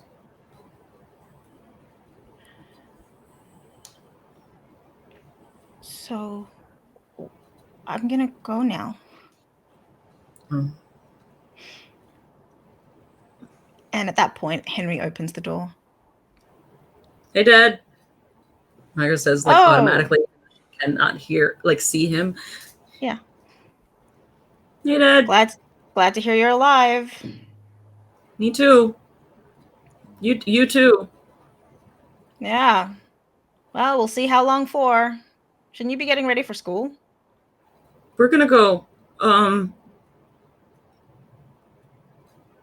Walks and Margot's into the gonna lounge. get up and, like, yeah, as he does, she's like kind of getting up because Allison's gotten up and, like, sort of circumnavigating so as to never turn her back on the big guy towards her dad. She's Henry watches this with that head tilt. Hey, Dad. He said we could go, so. Sure. Go. He had questions about stuff I don't remember. And you know about all of the stuff that I don't remember. And my dad can attest to the fact that we don't remember stuff.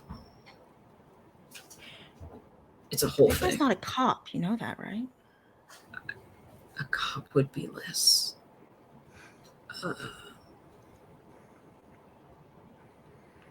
It's at the end of the sentence. I mean, isn't he? He is kind of.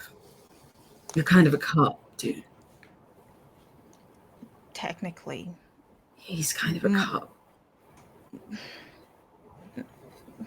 Think about it, Dad. He's kind of a cop.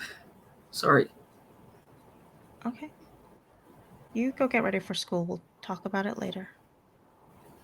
You sound a little worried. You gonna be okay?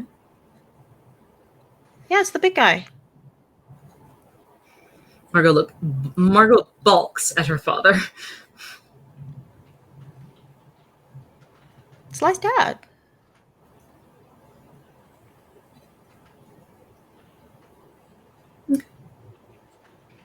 Beat him at checkers once.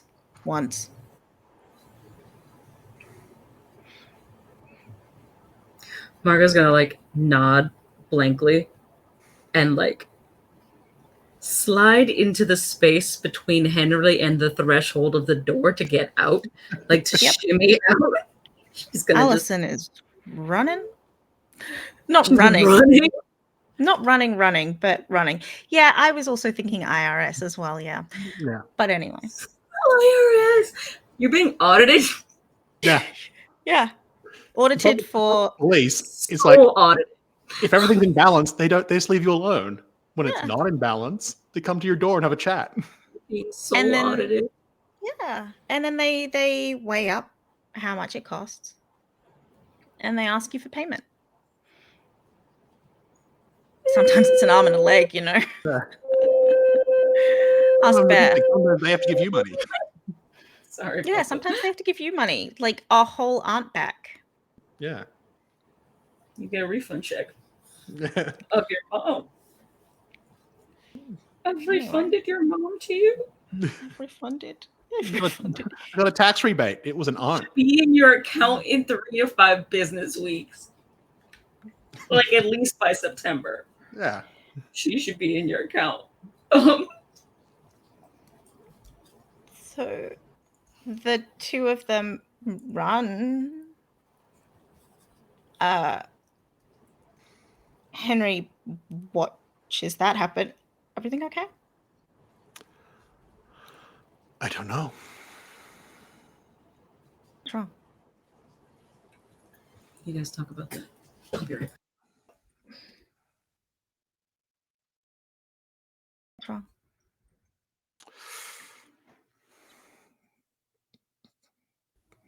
Did you know that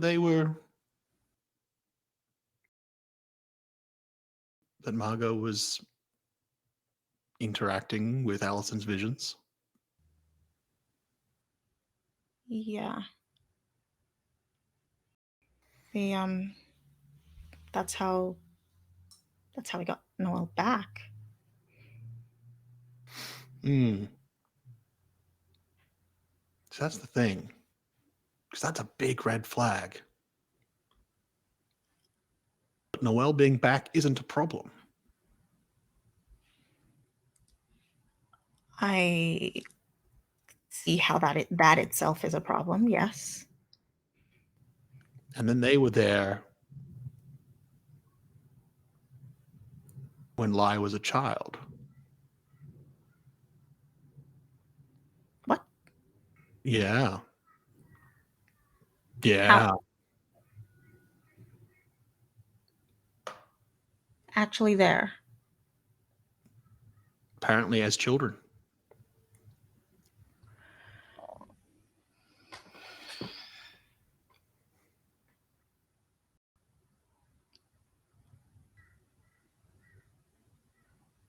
I see.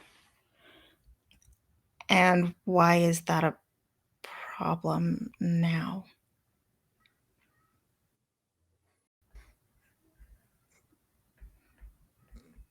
The whole situation is a bundle of unanswered questions that are slightly problematic, and on their own probably wouldn't be overly terrible, but the fact that there's a bunch of them and they're all combined and they all seem to flow back to the same direction.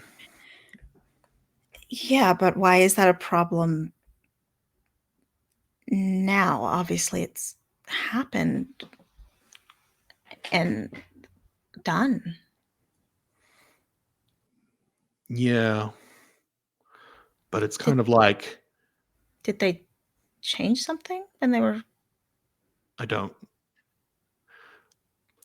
As far as I can tell, the answer to that question is yes, no, maybe, I don't know.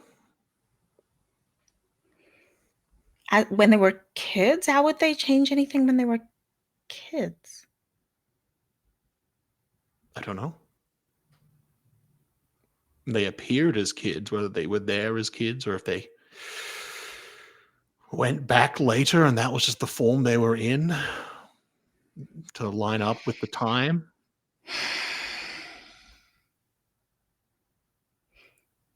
Like, shouldn't be possible in the first place.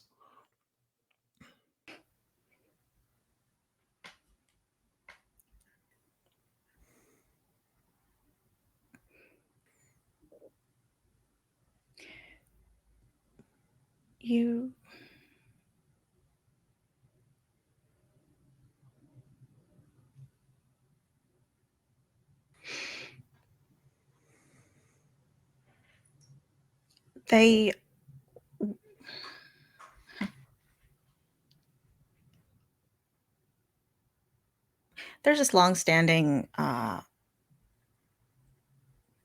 belief that lichens and psychics don't mix. They work alongside, they don't mix, you know?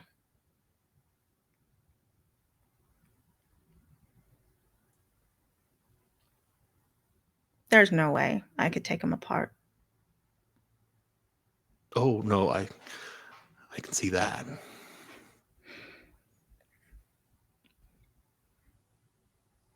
But it's possible that the belief that they don't mix started a long time ago as a warning that they shouldn't.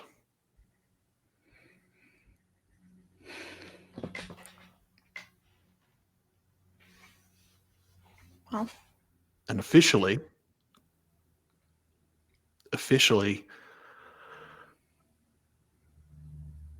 I need to unravel this to see if there's a problem.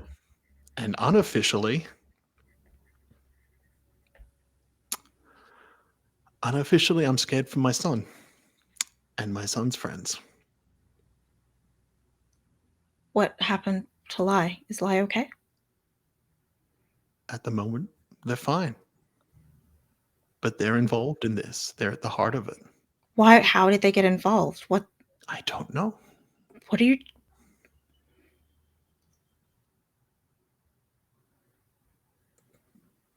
But when Lai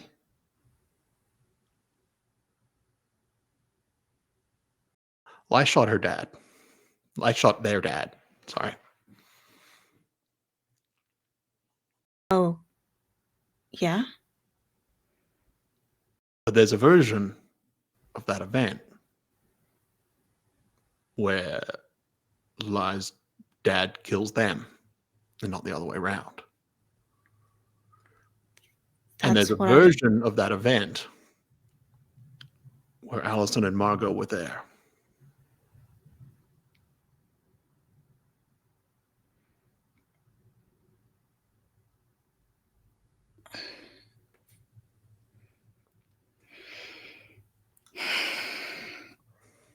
So, what you're saying, they changed things? Like with Jazz? Yeah.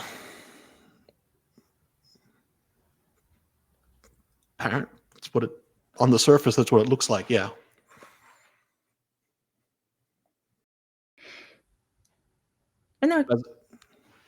But when they were kids, that's not.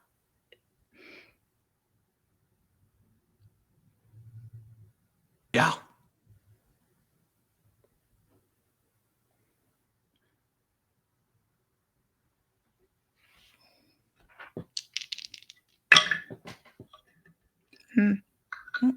Does not know. Does not know. I rolled weird to see if Henry might be able to pass some of this information. Pass through some of it. Could not.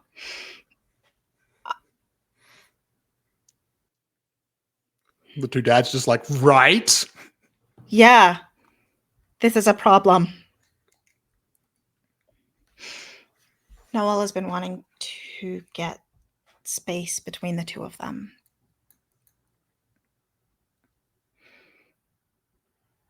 I mean, I wouldn't want to be the one to try and enforce that. I don't think she enjoys that either. And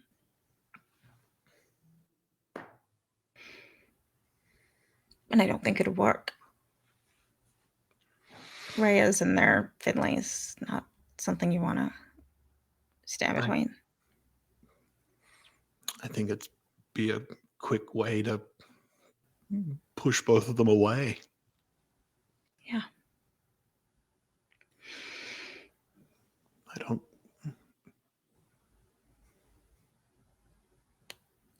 Well, she knows things we don't. Yeah. Being a psychic. What are you going to do? And weirdly, it's fine that she's here. Like, you'd think that would be the obvious problem. And it should be. It should be, yes. But it's not. It's not the problem. Okay, so... Okay.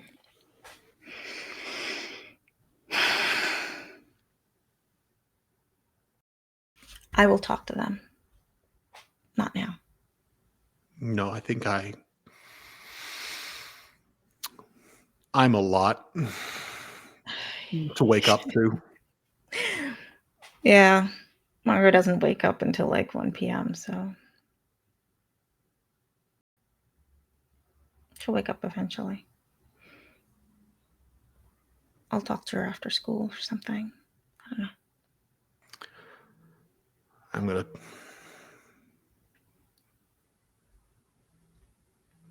I don't know. Every new piece of information just makes the puzzle look more complicated, but you get enough pieces and eventually you can put it together. This is...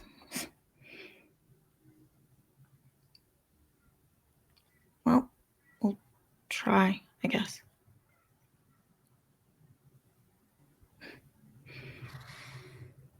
I'll keep my ears open. I'll let you know if I learn anything. Okay.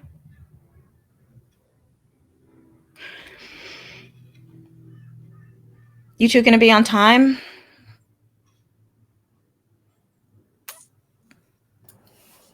Yes. Okay. We'll make it. All right. He hears the door slam as they yeet themselves out of the house. And into a car. At the thought of being addressed again.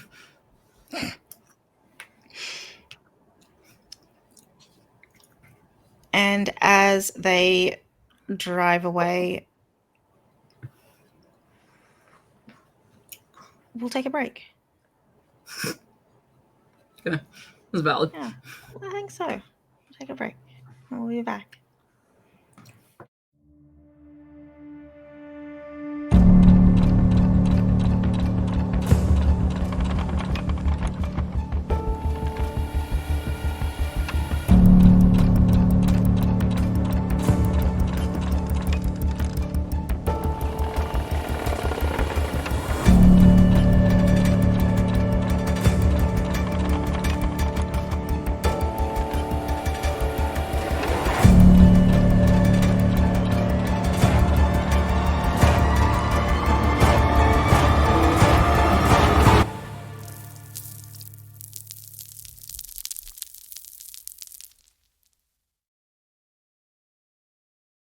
We're sorry, the number you have reached is not in service.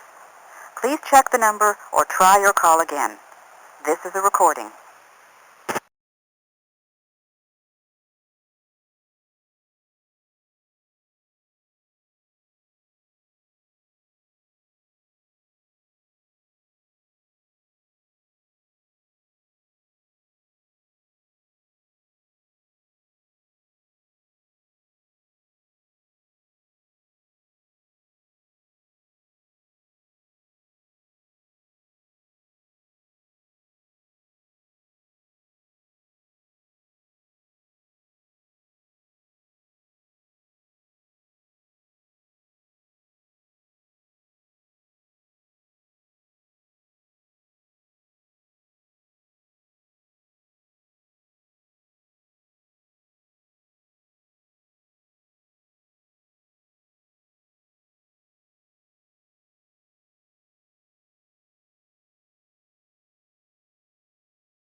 I have returned.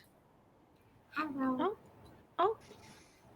Hello, everyone froze. Is everyone frozen? No, not really. Everyone just kind of looks frozen. Oh. On my screen. I was about to say that I wasn't there. Then I popped in. And then you popped in. Is everyone else frozen for you? On the stream, yeah, but no, Sam's moving. No, Sam was always moving. I'm you just and I are kind of making a weird faces like in the direction of well. Oh, maybe it's It's a very like oh shit. Yeah, kind of is. Hey. Oh shit. Fun. Well, while we're concerned, while we're worried, but still audible to stream, interestingly. Raphael, tell us things. Tell us what Rafe has been up to. What's Rafe's life been like since leaving Hunter school? Since being a teacher and not being a teacher. Yeah, so that was Rafe left just before the kidnapping. From memory, he did. Managed to avoid that. Fun summer. It's been a fun summer. It has, yeah. Has it? I don't think they had fun. No they didn't. Okay, cool. Continue. But Rafe sort of finished up because he was at a different school. It wasn't at Daybreak. Mm-hmm. He was I think he did a short like exchange thing with Daybreak, but they weren't actually going. But he's finished up at the other school that he was at, and so mostly he like since he moved into his own place and has been sort of setting that up for to suit his needs, as it were, the needs of the moment. So doing some pretty extensive and involved kind of renovations in a way. So that's taken up the majority of his time. But I think has completed that particular project. So that's nicely set up. I love one succubus.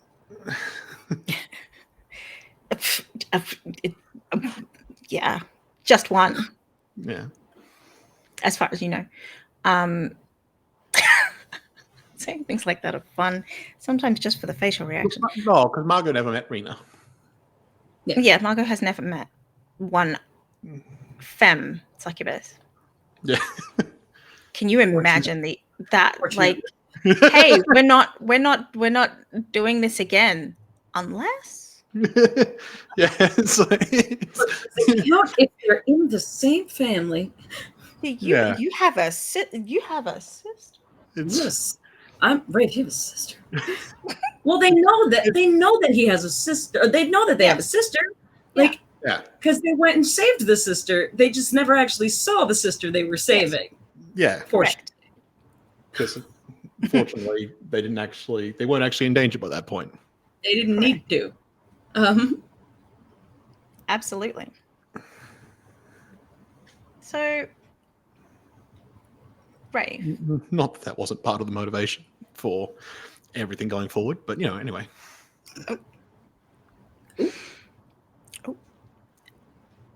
Rafe, it's been a bit now that you've got all of these things that you've been setting up, and now you've kind of essentially moved into town full time. Hey.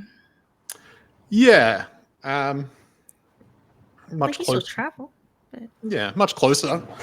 Had to do a bit of back and forth because there was a bunch of stuff for his said project that he was essentially collecting from his parents' place and relocating to his. So that took a bunch of time. But yeah, it's actually in town now. Yeah. So Rafe knows it's first day. Why not? Or second day? Yeah. Second day. Day 2. Time to do first day again. No.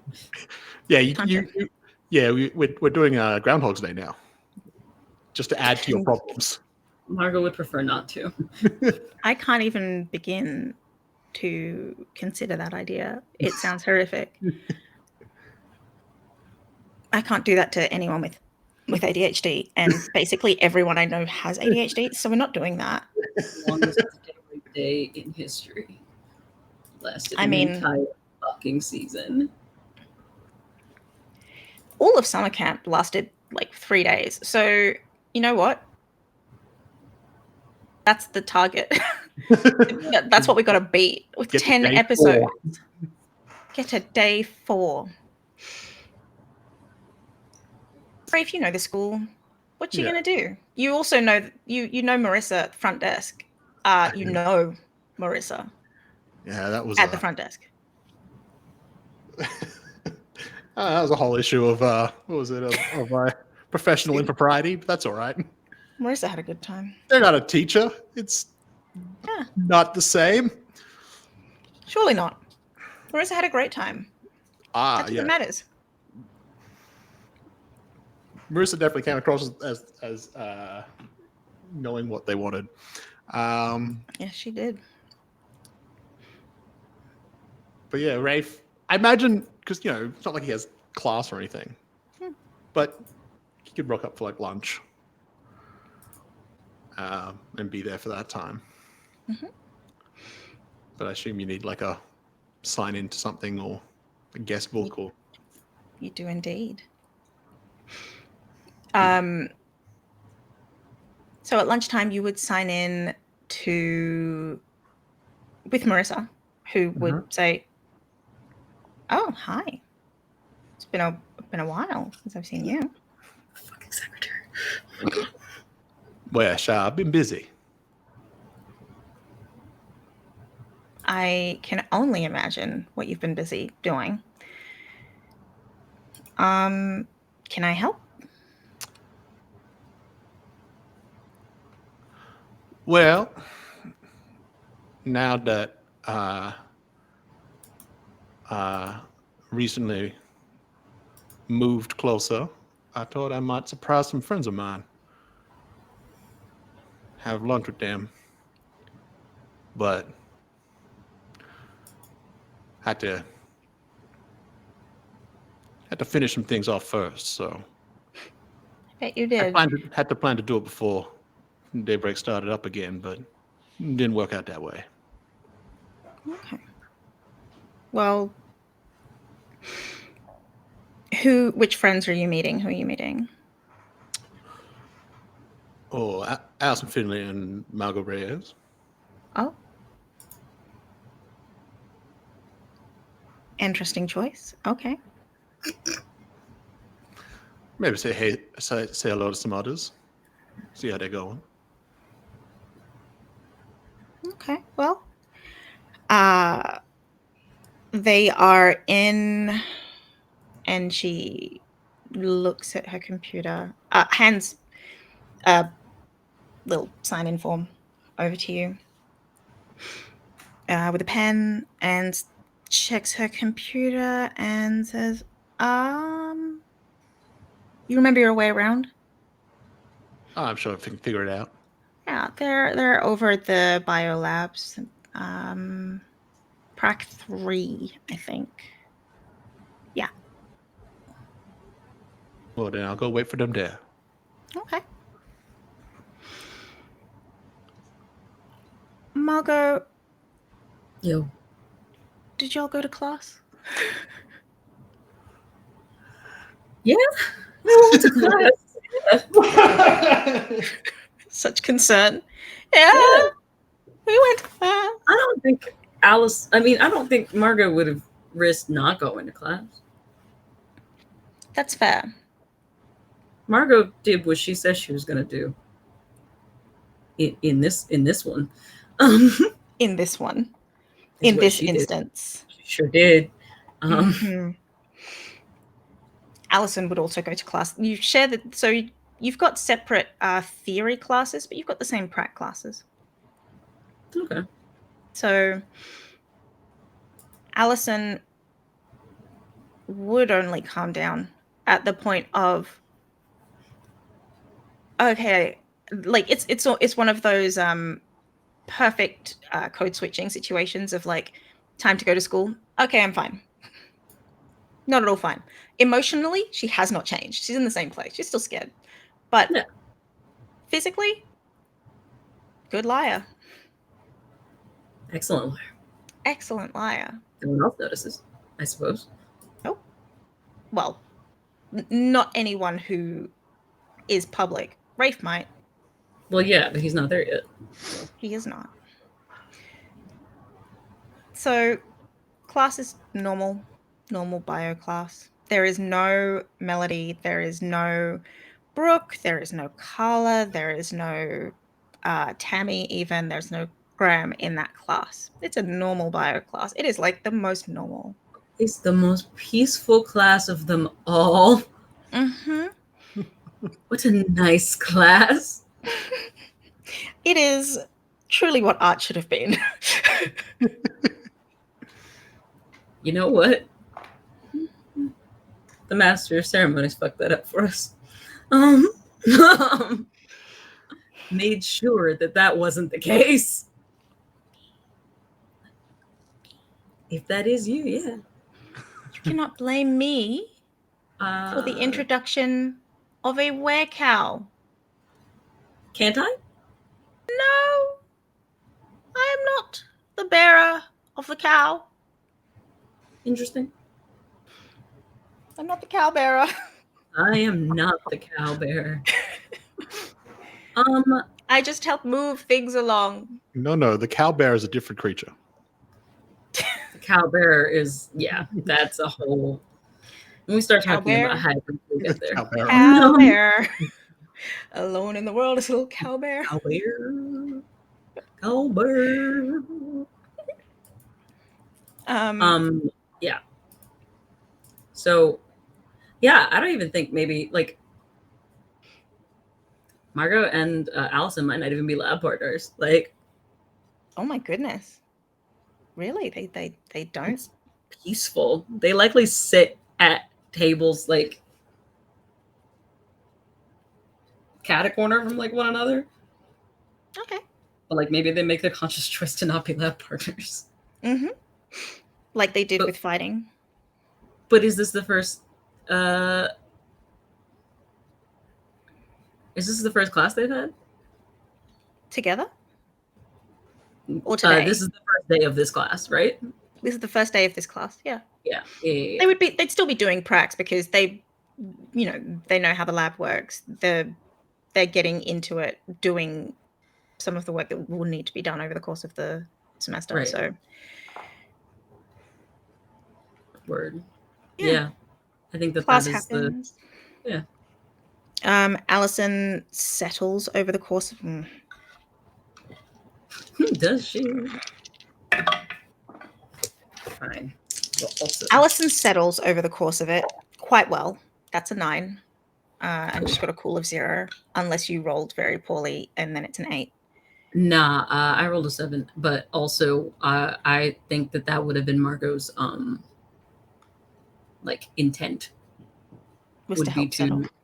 Was to help, would be to like vibe in the way that she's working on doing so that Allison can calm down, because I think that Margot comes out of it a bit quicker. So okay. So she can tunnel. Yeah. So class happens.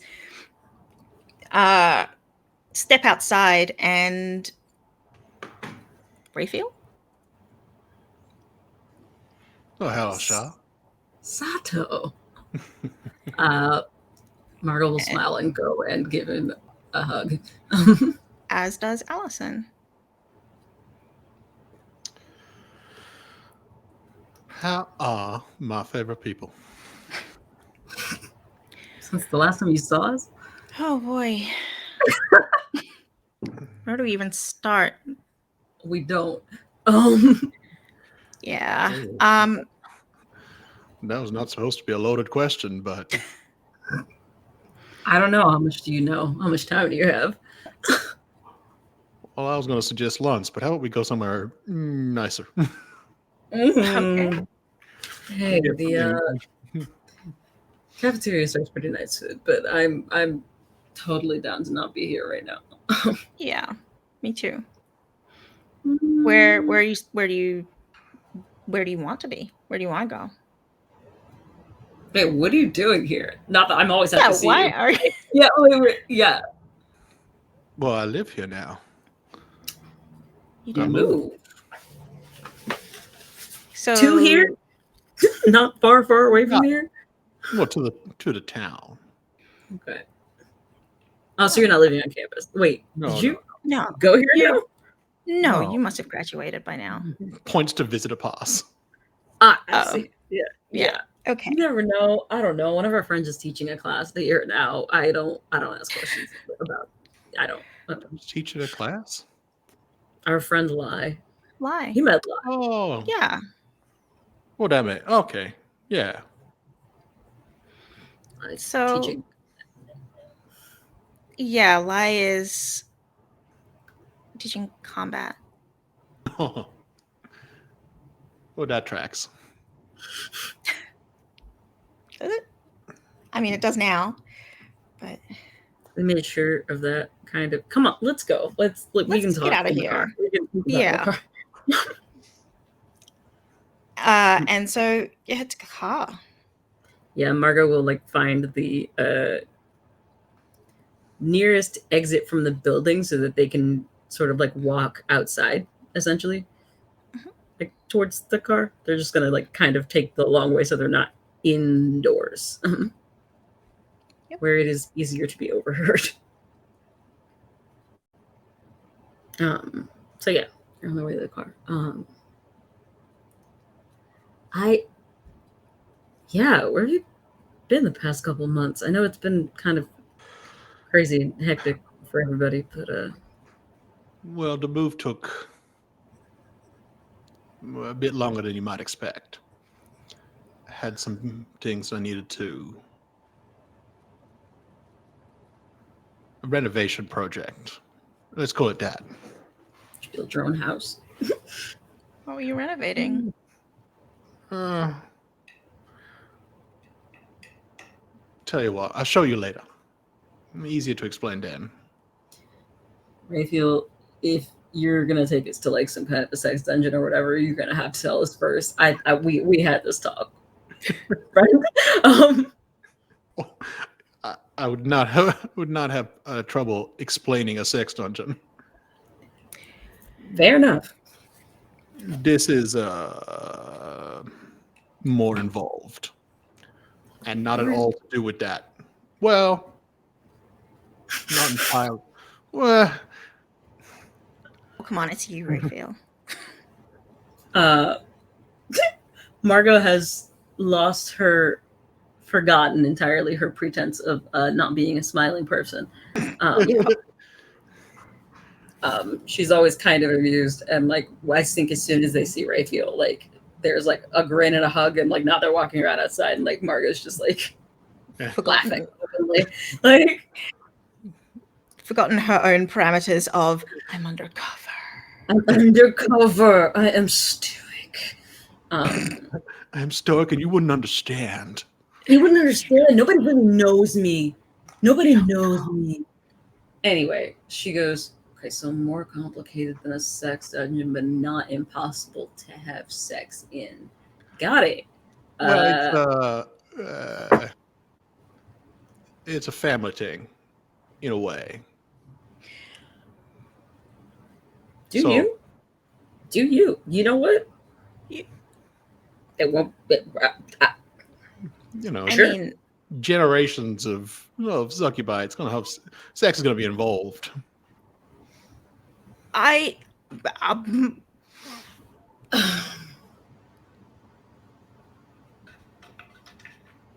Remember before I asked questions? Remember back in the day? I was rolling for Allison to investigate a mystery, and she got a 3, and she's like, I can't ask about this. Rafe just starts laughing. He's just like, sure, it's a library. Cool. But the family library, I moved it to my place. Like a Like a magic library? Yeah. That's why it took so long. Hang on a second. Margot's going to lean on the driver's door of her car and go, so y'all have books about all of this shit. Ooh, I got books on a lot of things. Margot's going to look at Allison and then look back at Rafe and then look at Allison and then look back at Rafe and go, imagine generations of learning from a family of succubi. Not just their own learning, but pillow talk is a thing. And succubi remember. And then you take all that information and you put it in one place, and then you make sure it's very safe. There is a surge of annoyance. You know what? Actually, I'm going to do the roll to keep cool. It's not obviously not brave. So, rolling to keep cool. Just that. Otherwise, want to go to porno library now. It's not a porno library. That's not what it is. It's more of a kink museum. She did roll a 4 though, so it's a nothing. It's a nothing burger with nothing sauce. But what that tells us. So instead, Margot, not cool, goes, "What the fuck?" loudly. Get in the car. Everybody get in the car. Oh, okay. Gets in the car. They pile in the car. I presume Raphael also gets in the car. Oh, yeah. Margot will zip off. Where to? Just driving. Just mad. Just out of the parking lot. She's not mad. She's just like, she's incredulous. Right. More than anything. What is the cause of the incredulity? Rafe, our parents spent the better part of the summer telling us that nobody was writing this shit down for safety reasons. The Fae included. Like once she's like, they're like off campus, so she knows that nobody can really hear this. Like the Fae included.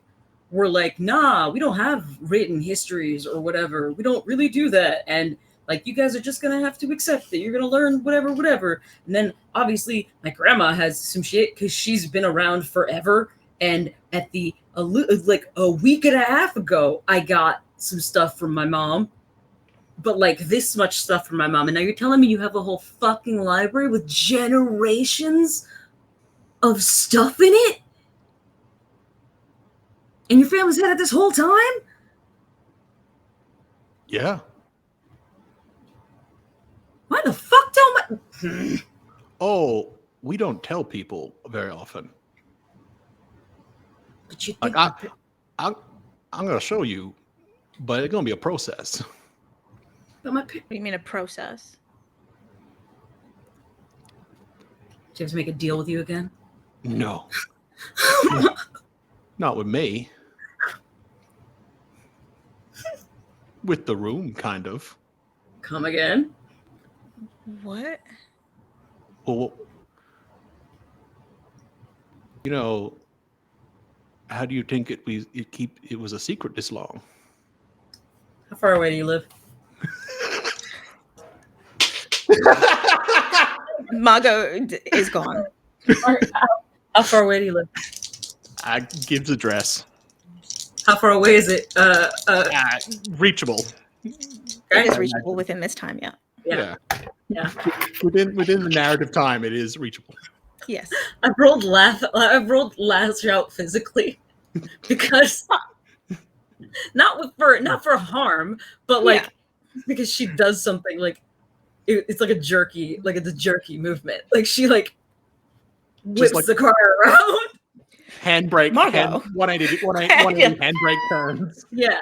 But because she has a volatile 3, like it's an 11, and so it's fine. She does it safely. She's a good driver. Yeah. Margot. What? Okay. We have lunch. It's fine. I know it's lunch. We are good. I want to see the library. you're driving the way I drive. This is why I don't let you drive, babe. And yet here we are, like you're doing it. Yeah. I have a lot more experience than you do.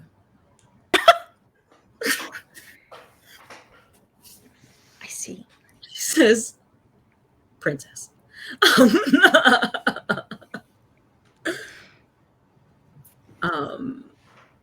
It's not your fault.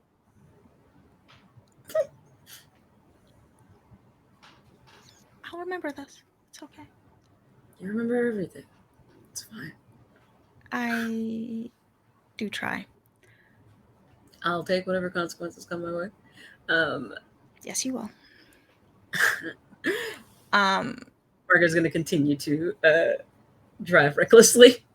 Reckless driving. You are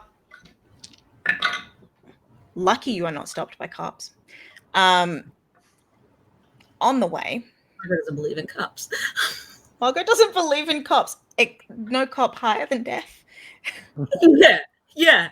Death couldn't stop her this morning, so. Yeah. Believe in the IRS, don't believe in the cops. Death came to her door this morning. Fuck the police. Yeah.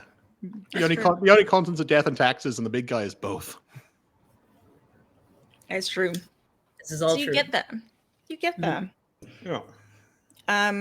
Rafe, what did it look like from the outside? You know the kind of houses you see in an article about these like early 20s self-made people, and then in like the 2/3, 3/4 mark, they talk about how their parents bought the house? Yes. Yeah. That. Yes. Like it's that house. Okay. It's not overly like it's like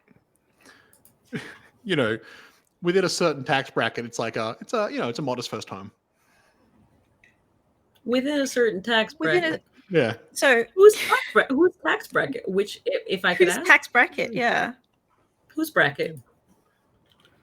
Whose bracket of tax?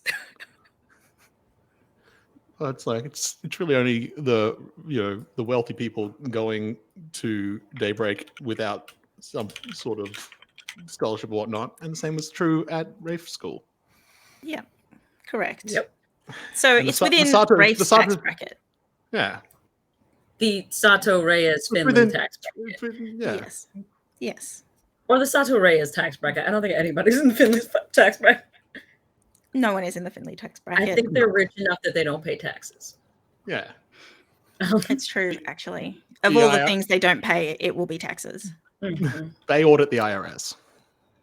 Someone has to, frankly. That's why they don't get on with death.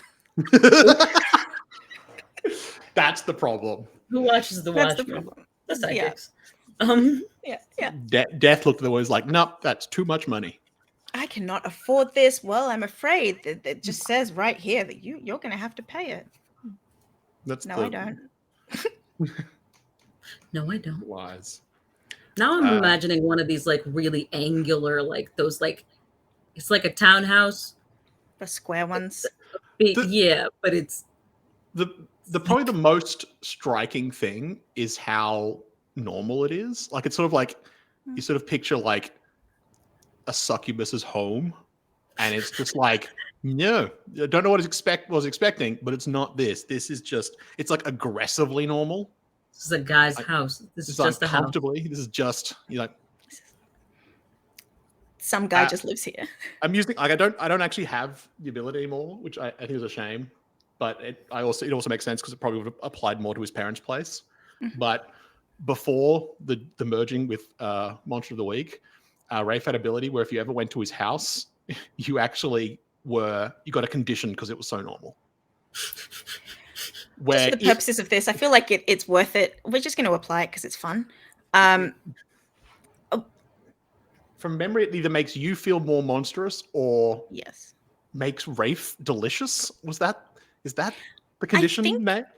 I feel like it is the delicious. I think it's the delicious. I feel like it's both. It makes you feel more monstrous. I know what you guys are talking about. The neighbor. It's It's the one of her it's neighbor the moves. one that was like, oh, it's so normal. Oh my god. Yeah. Yes. So Rafe is that level of normality.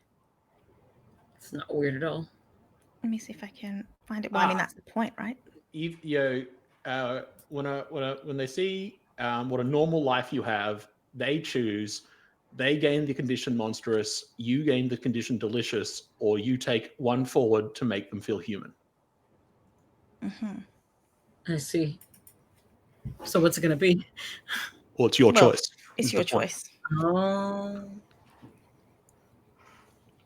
Wait, or they take one forward to make you feel human? So I would have one forward if I tried to make you feel more human. But are you going to? That's the question. Well, it's a forward. You just hold it. You just have it until you use it. It can. If you don't choose one of the others, then they will.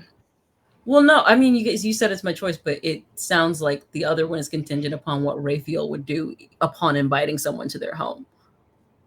No, it's just one of the three. You choose which one happens. Okay, so either I become more monstrous. Rafe doesn't have to use the one forward. No. Okay. But you can say you now have one forward.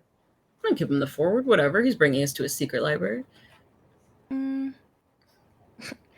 I want to just make Rafe feel delicious. Of course you do.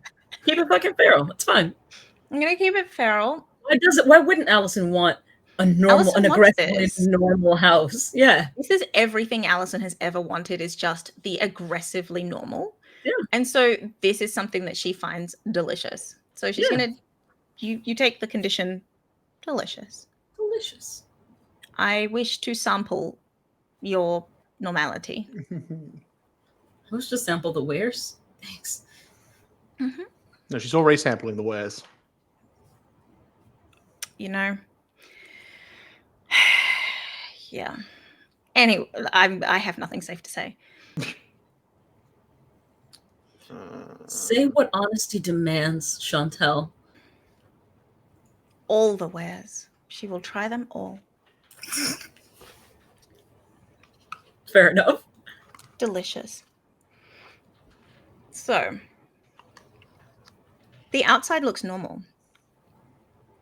Why is your house so...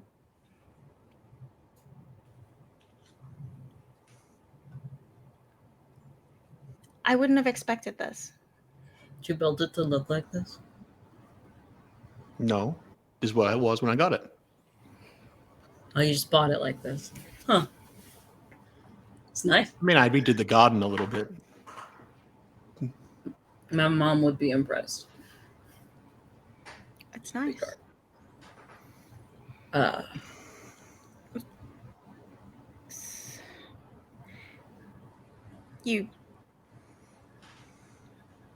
This is what you want. This is... I wouldn't have expected this. That's all, I guess. Man, what were you expecting? I don't know. Maybe like a bachelor pad or something. I don't know. I mean, this is definitely that sort of weird way. No, it's just normal.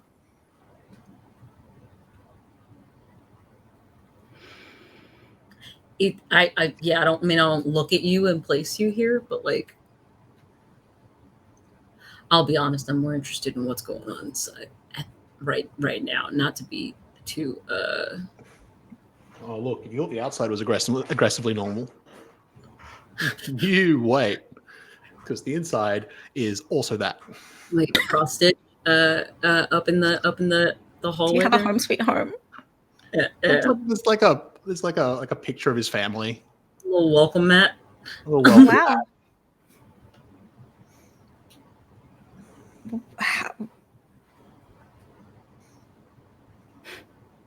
There's probably there's something like cooking in the kitchen that's like they put it on in the morning to sort of cook throughout the day, and it's a slow cook thing. Crock pot But it's not like in it's not like a sealed thing, so you can definitely smell something good is being made.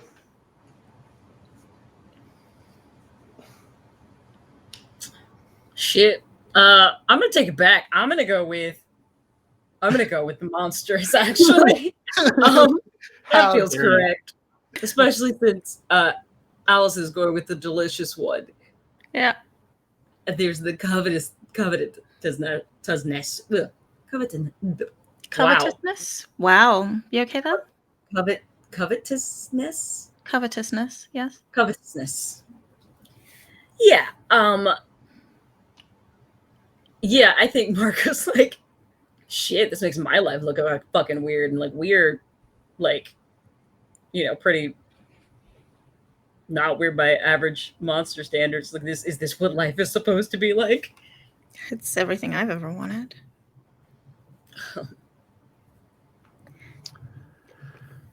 He gives there's like a tour, like he's like a quick tour of the house essentially, and the thing is, there's no library. Like there's not like there's a door that he missed. There's not.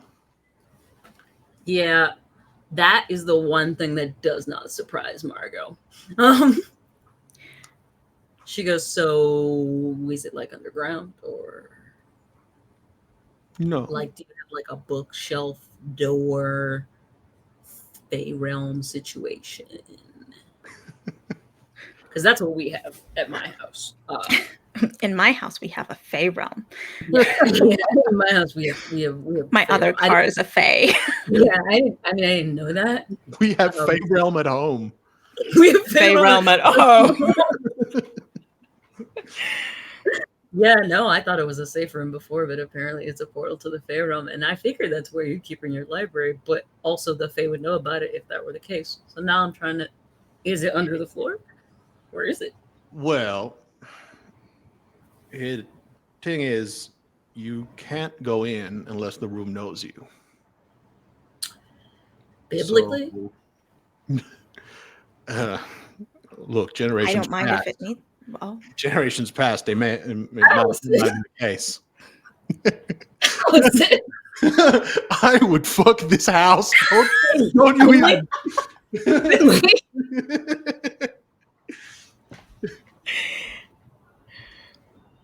Family, keep it in your pants. God.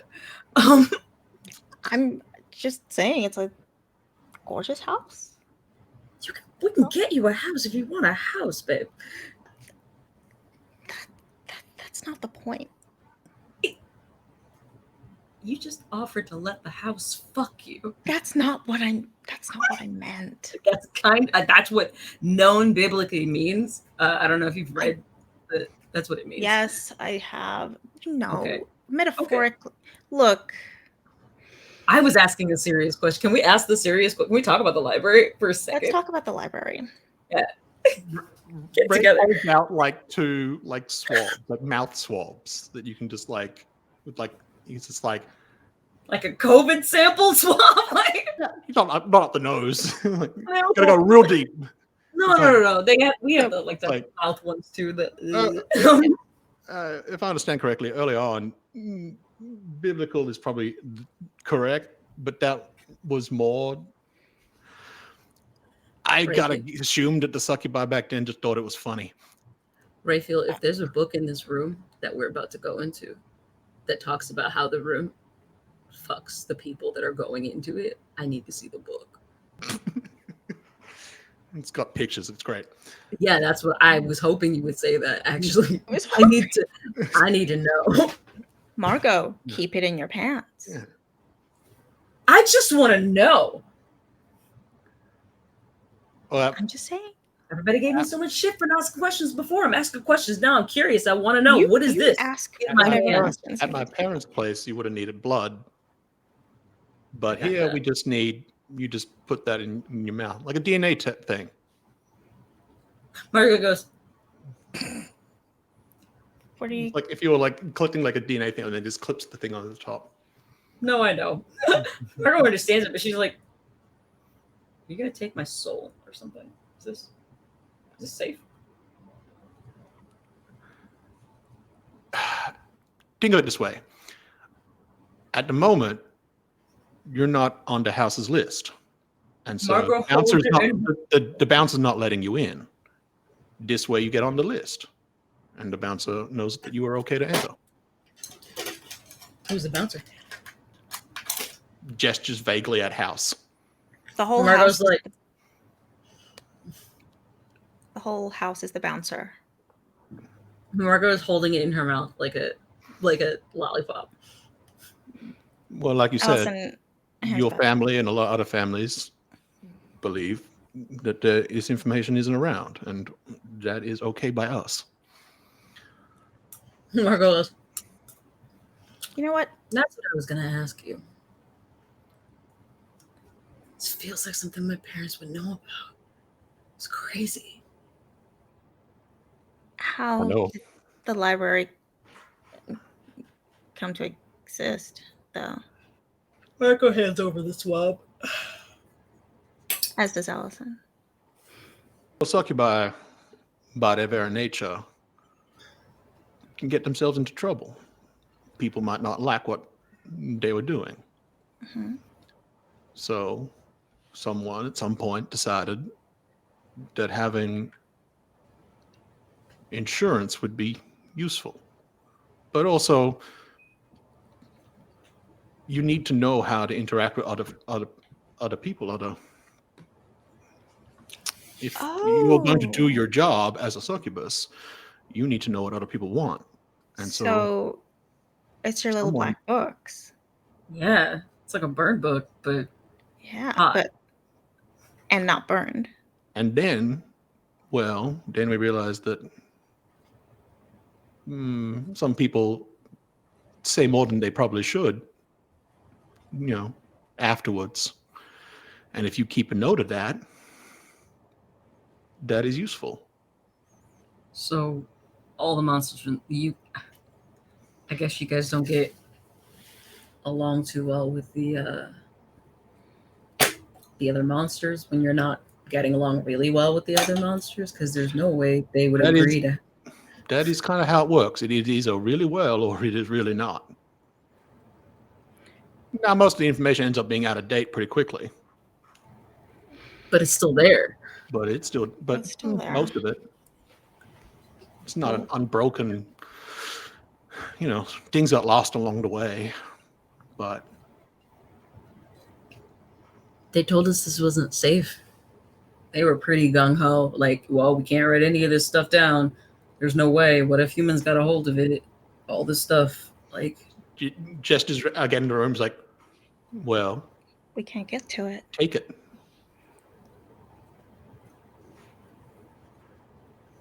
So what are you going to do with the swabs? I really don't like that they were swabs from our mouths.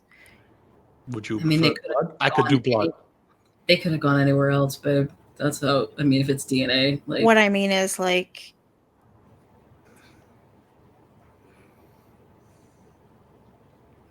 knowing biblically. Do you feel like you made out with the apartment? Is that what you're saying? I just hope it knows what it's doing. Is all. Rafe's not holding the swabs anymore. Where did they go? You handed it off pretty quickly if you are that nervous about it. He took them in your hands, I was holding them, had this conversation, he's not holding them anymore. Where did they go? Sense. Points to like a living room, and it's like the corridor, and there's an extra door there now. Did you give it to the door? Hang on. I'm going to use my heightened senses. Surely Margot clocked this. Surely. Do I get a minus on this? What's happening? Allison's rolling to investigate a mystery. The mystery of where did my DNA go? She rolled a 3. She's just not today. Hey, she's just. It's been a busy day. It's been a rough day. Oh, right. I don't have to. This is one of my moves. I was about to be sad because I rolled in a shitty way, but I don't have to do that. Actually, I just have to 200%.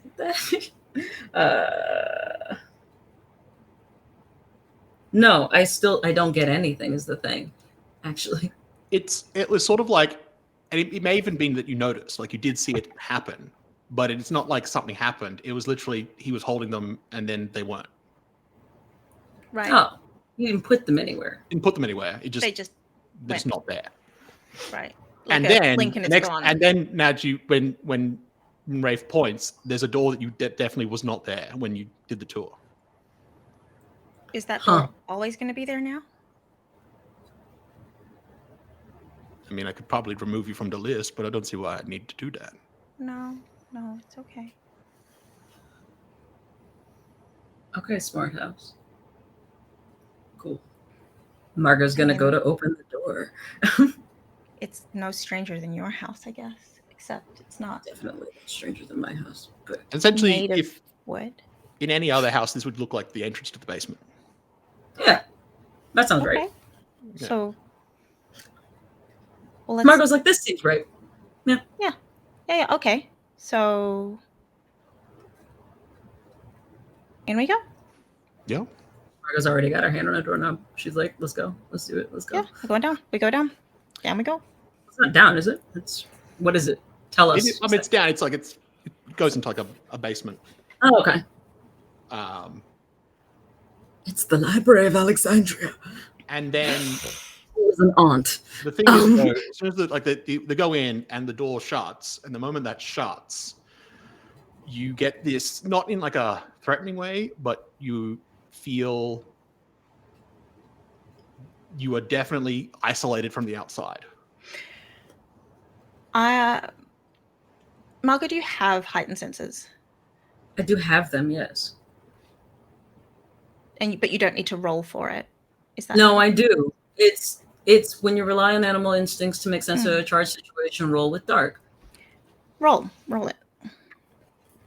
It's just that Margot's never been able to trust her animal senses, so she rolls shittily because she has a -1 in dark. Just like she has a -1 in weird.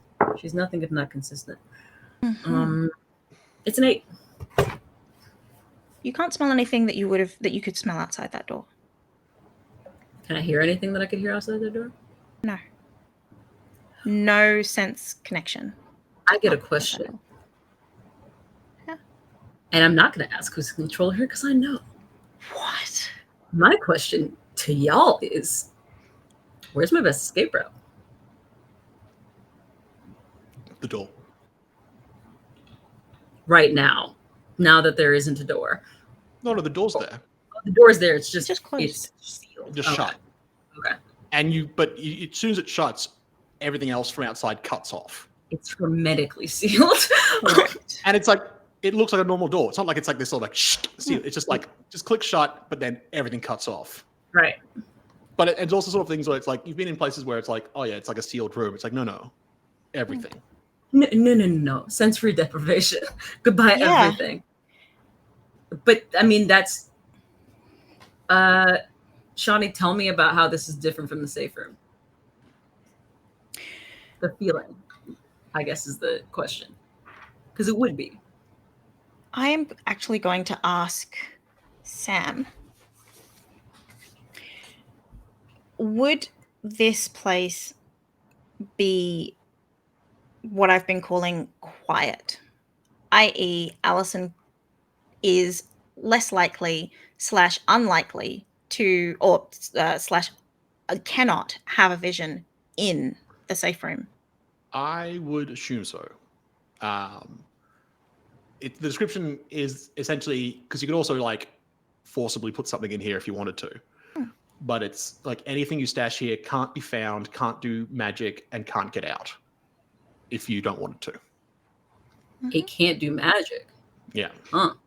So in this room, Allison is normal. Oh no, she's never leaving. We lost Allison, guys. Yeah, the house was attractive before. But Yeah. I imagine that's also very uncomfortable. She keeps her, she barely keeps her cool. But what she does say is, this is like the safe room. It's quiet in here. Margot and Allison are still connected. Yeah, because Margot is also in the room. Valid. And that is more an inherent trait rather than an ability. It's not magical in the same way, if that makes sense. It's the same as like being able to whistle or having blue eyes. Well, I'm trying to think about what Margot has, what's different for her. For Margot, the fact that there are no senses outside this room. There are always senses outside of a space. You don't go into like the safe room is the only place that works. If the door of the safe room is open, then abilities can happen. You don't know if that's the case here. It's really chilling here. Do you get that too, Rafe? I mean, what do you mean? Build in the, like, I don't know, chill factor. Do you make it happen? It's not something I'm doing, but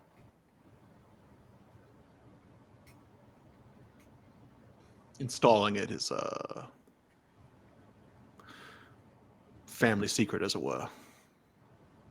Safe with me.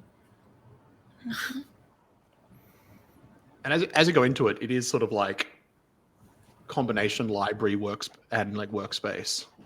So it's like there's a study, there is just like books and whatnot. There's what seems to be an effort to like he's potentially like digitizing some of it in a way, but like shit. Margot goes,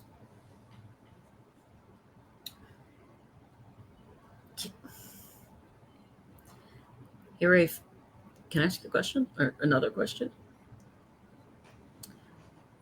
Where are we? in my house. No, but where are we really? In my house. Are we anywhere else as well?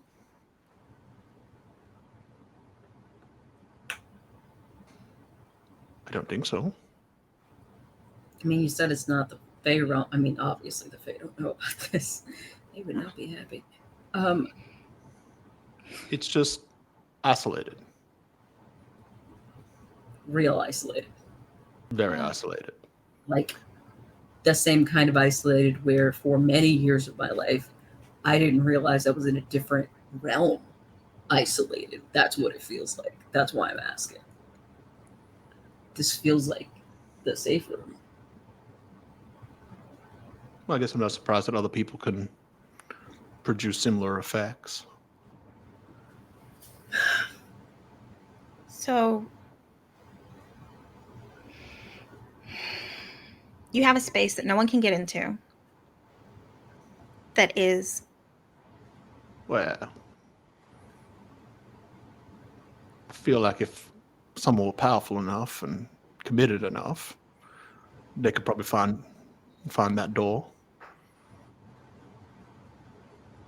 Whether they could get out again, I don't know. Not really something I've tried before. Get out? So... Oh yeah, that door's not coming open. Well, if you're in here without, like, it goes both ways. If you're not supposed to be able to get in, the house is not going to let you get out. That why you had to put you on the list. To you, that door is a door. To anyone else, that door may as well prison. Be a prison. It's a restriction section. And it's like there are like rooms within here, so it's like, no, I've never seen it be used like that, but they're a precedent.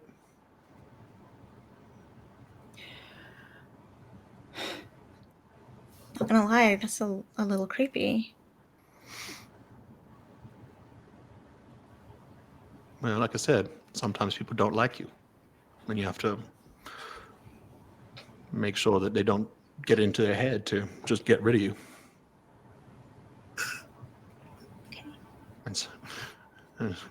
And succubi have historically occasionally really irritated people. Right. Well, what books do you have?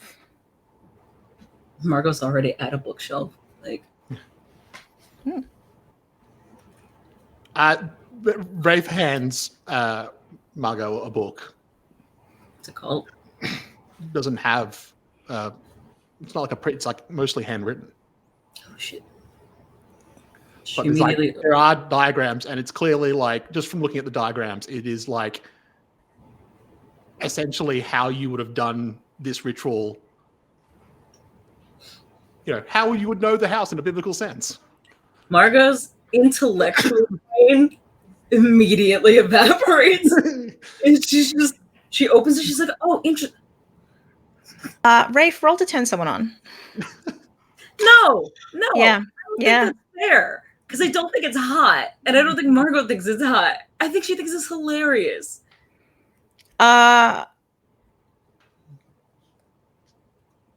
It's a house. I think it's less that it is getting turned on by the house, and more the idea of the ritual. Plus, there's a succubus just in the room. It's an 8.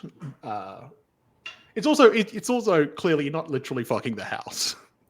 But it's like it's clearly incredibly sexually charged within the house kind of thing. So it's more that the book itself. The drapes wrap themselves around you sensually, and then essentially it's more a role for the house to be like, see, seems good, huh? I'm sensual. Look at me. I'm you into it, yeah. You like it.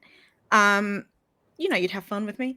But Margot's very much, she's very much like seeing that it's not like a doorknob suddenly becoming phallic and like. No. That's exactly why it's a roll to turn someone on and not just a roll to keep cool because you're laughing at the fact that there's like a dick door. But there isn't a dick door. That's the thing. She's like, that's why it's hot. It's not a dick door. Not a dick door. She expected dick door. What she got was. It's like open and have a Playboy. Or a Kama Sutra. How are they doing? Or an architectural digest mostly. Mix between the Kama Sutra and an architectural blueprint. Yeah. Yeah, Margot's doing her best to try to keep it together, and she's laughing very quietly because usually she can hear all kinds of shit, and because she can't, and they're in this room and it's pretty quiet in here, her laugh sounds super loud to her. Yeah, a lot of the books that do seem to be like handwritten, like they're almost like notebooks. Yeah.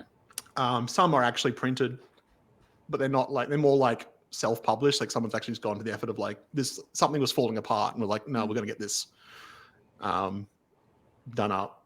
There is like an order to it that it's not immediately apparent. Like the longer you spend there, you're sort of going, oh, okay.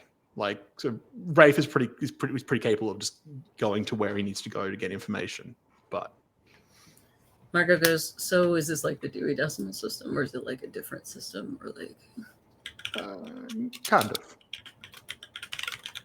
Do you have anything on, like, do you have information on everything? Oh, I don't think they have information on everything.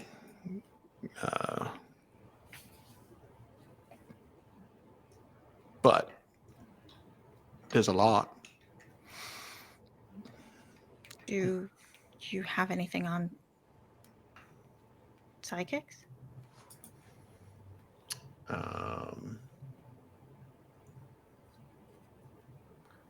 Just see how this thing actually works.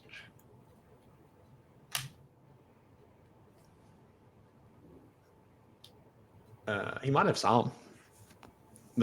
I am going to say...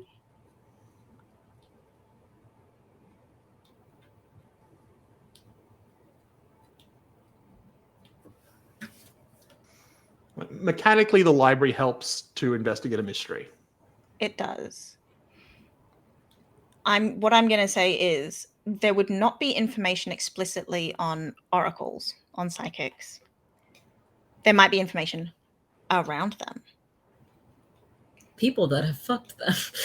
Yeah. He said, she said. Yes. But well, technically speaking, Rafe is the first person to fuck an oracle. Yeah. In the first about 2,000 years. The first succubi. The first succubus to fuck an oracle for about 2,000 years. Thank you.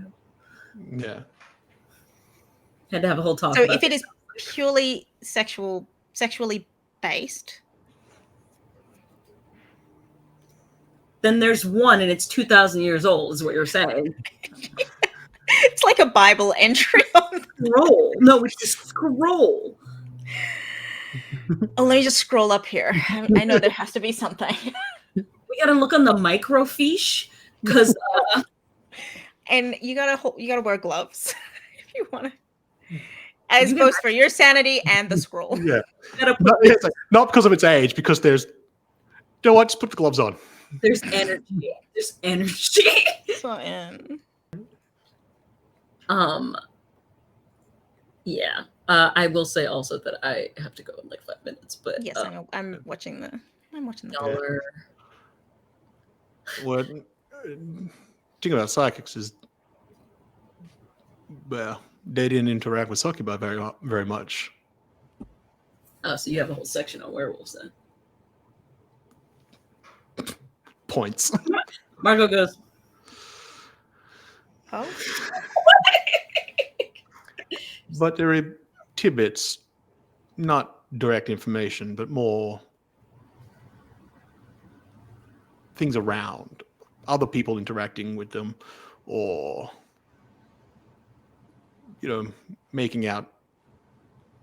working things out based on where they're not. But not a lot of direct information, no.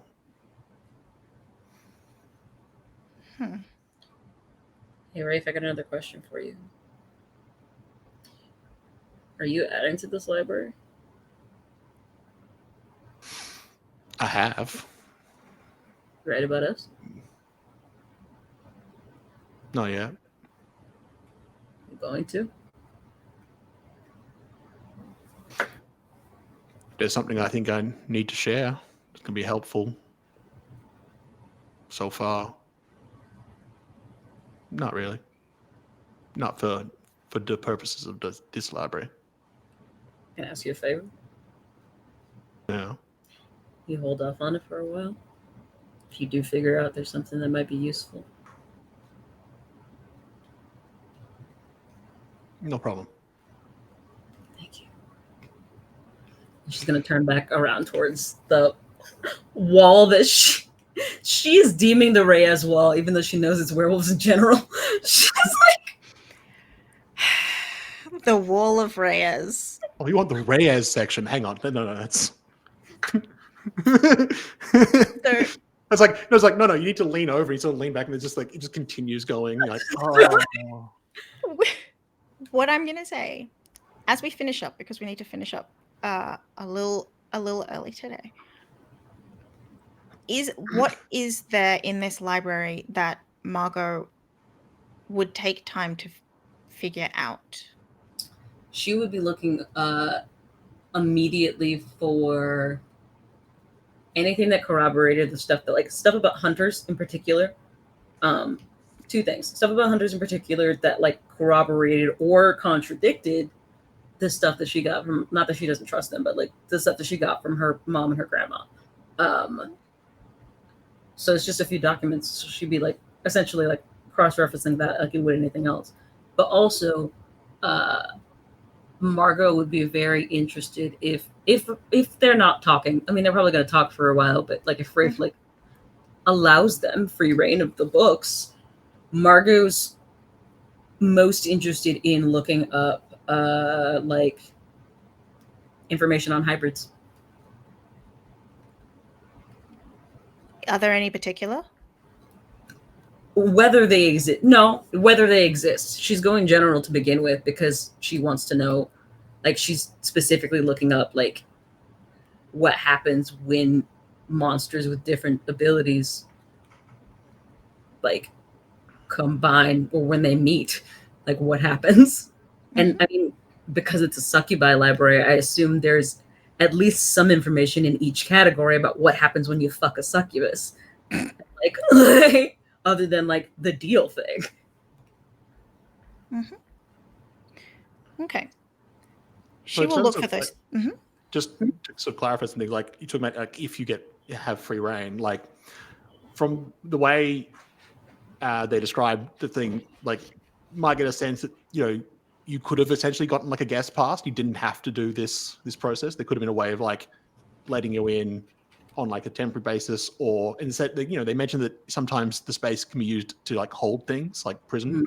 So you can definitely like get people in there without giving them access, or like give you like temporary access. He has like put you on these people are always okay even if I'm not here. He gave us library cards. He basically gave you like full access. He gave us library cards. Full service. Oh so, Danny, before you go, yeah, because we're going to take a break, and then you guys are going to keep going. Raphael and Allison are probably going to chat. Yes. Later, yes. What I would like you to do for me is do you have research? I feel like you have a move for research. That's not investigative mystery. That's not the gumshoe? I think their gumshoe has something, but I haven't really thought about it because maybe you haven't taken it. No, Margot's a doofus, so she's. That's true. I mean, it's probably part of like. I don't know. There's the personal contracts thing, so you can they would be like +1, but it's probably just like. I think unless I take another move, which I'm probably entitled to. So for now, what I'll say is roll investigative mystery. Okay. Yeah, because I think Margot would like wander off and be like, "I'm gonna read." Yeah. See, babe, I can read. When motivated. This is also the most visually interested anybody has seen Margot Reyes in a book or series of books. Like ever. Allison is basically just going to be staring at Margot while talking to Raphael because that's fascinating to her. Also hot is what it is. You're welcome. Roll to turn on. Did you? She thinks you going to roll that? No, you are. But that's. Oh Margot. Yeah, you're right. Yeah. No. The investigative mystery is a 12. Ooh. Okay. Cool. So next session, I will. If you literally are rolling investigative mystery, you'd probably get a +1 as well for the library. Hell yeah. That's true. So 13. Oh damn. What? 13. For the turn someone on? Yes. So Allison Hornley. Allison already aroused by the idea of a normal house. Aroused by the idea of normality, now experiences normality and is like, I could fuck her while she reads a book. It's a normal life, and the girlfriend's into academia. Oh, yeah. And my girlfriend can read. I personally understand that. I will point out because Chantal, you did say I should point this out. When you walked in, there was a plaque. Yes. Not above like the door itself, but like once you walk in, you sort of like go down, like turn, and so like one of the first things you see is a plaque. That's engraved in the plaque. It's like it seems to be Latin. And it says, and I apologize to anyone who speaks Latin for this pronunciation. Shoddy. Yeah. Putes pura sato et nunquam futis cum sato. Sleeping. What? Go on. That's it. The meaning of it is It roughly translates to you can fuck a Sato, but you never fuck with a Sato. And with that, we're going to take a break. Goodbye, all.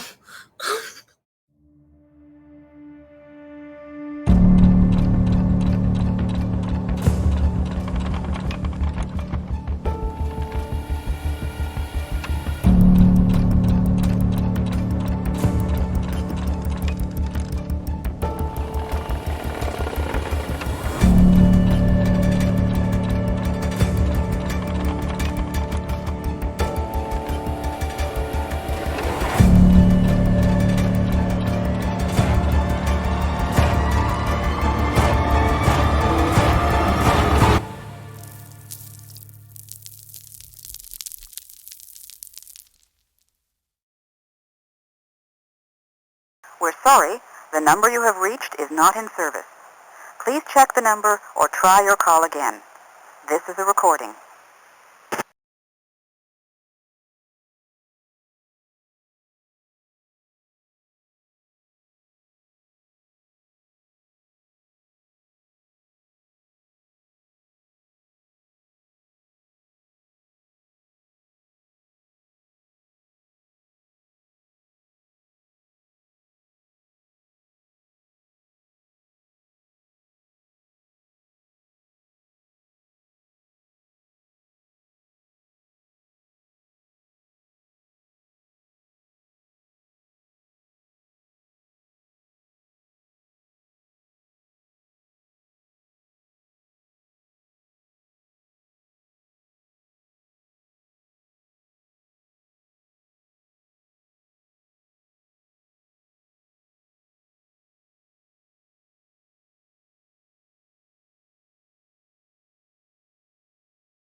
And we're about to be, and we're back.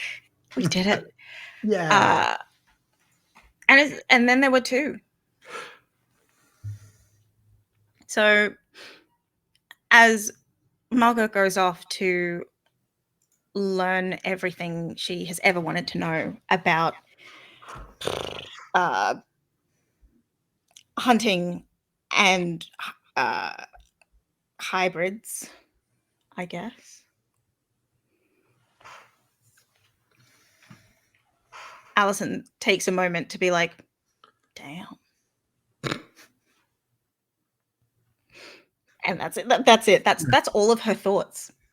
She doesn't move. She doesn't do anything. She's that slight snort laugh is probably Rafe as well. Just been like, yeah, okay. What?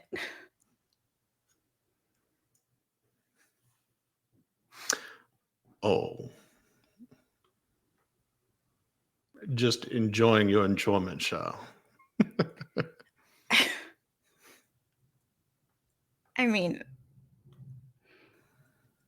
okay.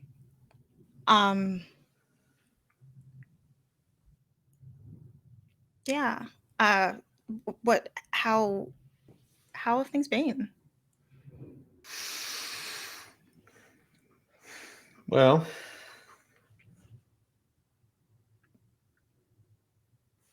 mostly doing this. Took some convincing to let my parents let me actually do it. Really?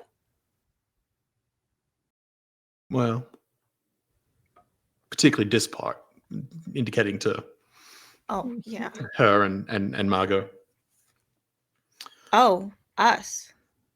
Not the room in general. Well, that too. But wanting to move the collection from their place to here, and with the intention of giving access to you two. So it's not supposed to be like this. Not exactly. It's family only. But then what defines family, that has been malleable over the years. Okay. So but really it is only for family or people that are as close as. Right. I like that. Thank you. Wow. Just trying to do what I can.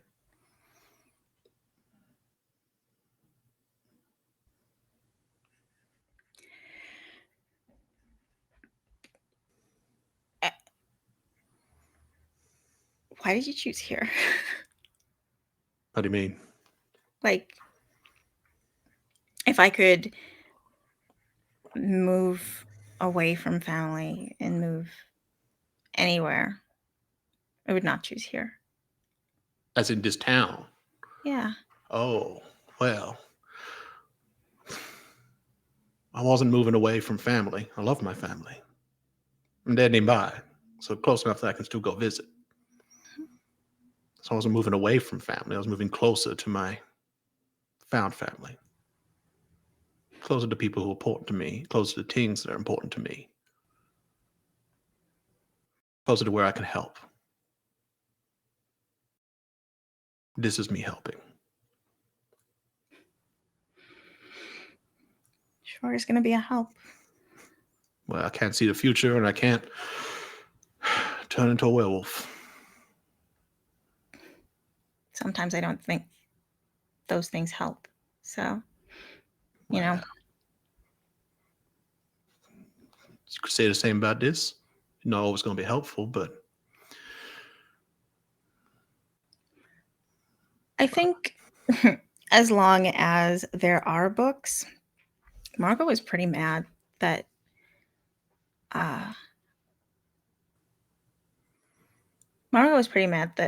Jordan said that there was no library, that there was no central place for all this information.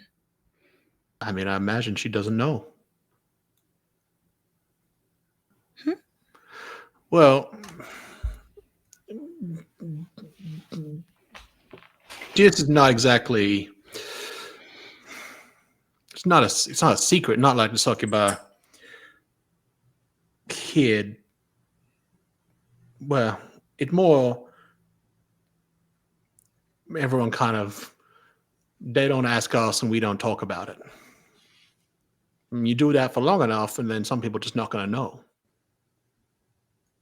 So when you were told that there was no library, I would believe that they thought that was true.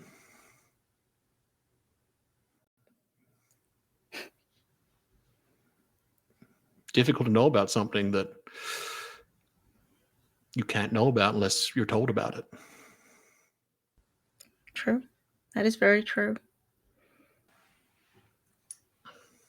So you have a whole section on lichens, werewolves, rares. Oh, that was a joke. I don't think there's an actual section on rares. Oh. But werewolves, yeah, other creatures, what to look for, what to be aware of, what to avoid. Some are more dangerous than others. Not even the ones you expect. But not psychics. Well, talking about collect information from people they interact with. What they learned from that process, what they both in making a connection, making that connection of intimacy, however they may have done that, and then whatever they might have learned from that process, because, well, succubi can get a lot of control if they want to. But if you're not interacting with people, you're not getting that information. And like I said, as far as I can tell, succubi and psychics haven't interacted in around 2,000 years.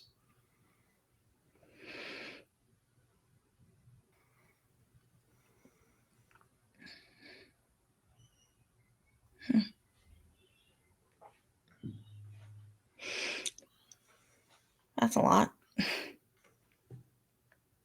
Are we just not supposed to? I mean, it doesn't. It says that the need to avoid list for succubi is not long. Right.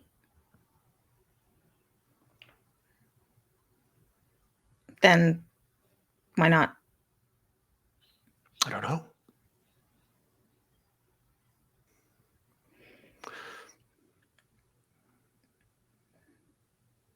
I mean, you're not exactly common. Mm-hmm. Well, I don't that much.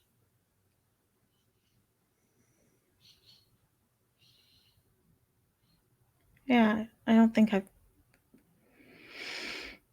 know many psychics outside of my family, really. I certainly haven't met any. None. Not that I'm aware of. You've met a lot and of known. Right. Made an effort to.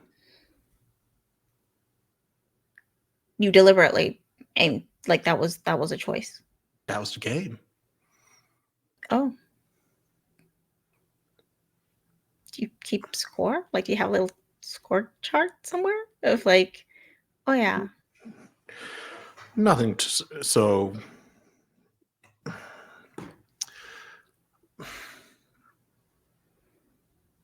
The point for me back in the day was more prove I could.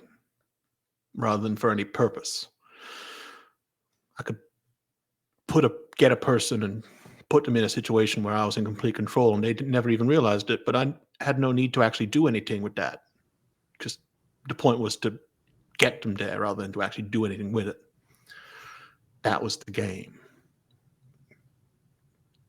So, if you know you can do that with a werewolf or a minotaur or a hydra or whatever, see what other ones there are. See how if it's different, what different challenges. Trying to do that with a fae is going to be very different from doing that with a vampire.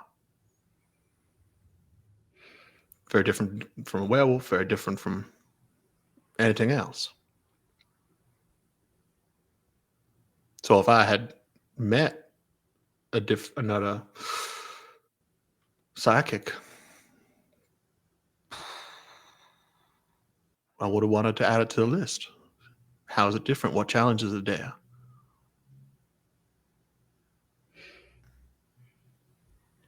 And that was why you were so concerning initially. Because by all rights, I should have wanted to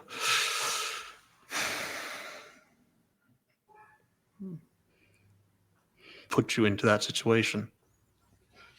But you haven't. You didn't. I didn't. Didn't want to, didn't know why.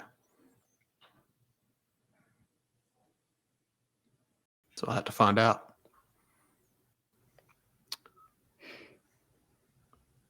Turned out it's this thing called caring and friendship.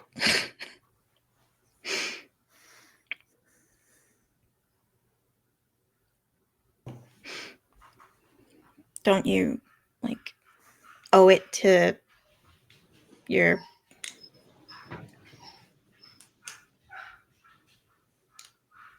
I don't know, your house, your library, your people? Don't you owe it to them to, figure that out? Or write that down? Or I don't know, I don't know. As far as I could tell, it wasn't a succubi psychic thing. That was a you and me thing.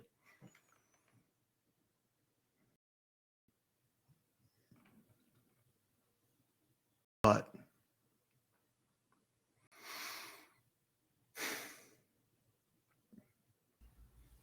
I mean, I imagine I still will add things to this library.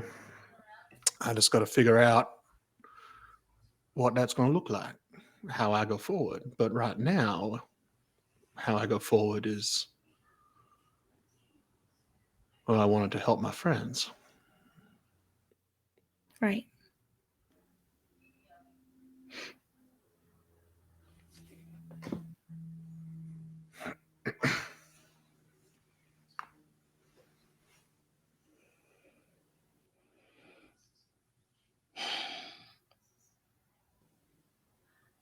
What do you think of the whole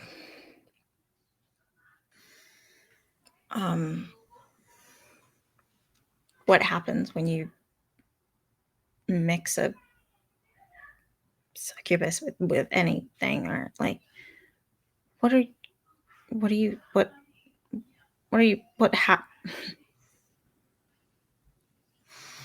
because you must do it a lot. So, well, I mean, we go back to the thing where everyone associates succubi with sex, and we're fine with not dissuading them of that notion, but intimacy is the issue. So it doesn't necessarily end up being sex necessarily. But obviously it happens.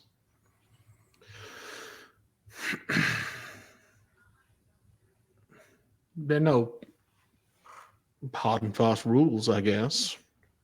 I mean, other than being careful, we had that made very clear to us. Succubus not shy about sexual education. I can only imagine it must be comprehensive. Yeah.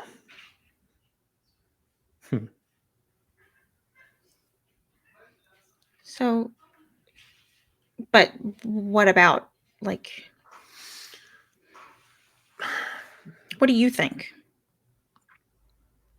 As in what? In what way do you mean? Are there pairings you think just shouldn't happen? Oh. I mean, for succubi, there's only really one group that we are told that we should avoid. Mm-hmm. But that more of a safety thing than anything else. Not a should not be mixed kind of thing. That I don't think any of that ever come up in those terms. Right. It's like avoid, and then there's individuals, of course. It's like, but that, again, a lot of this, like in this whole thing, it was a safety concern. We don't have teeth. We don't have foresight. We're love is not fighters. Right. Yeah.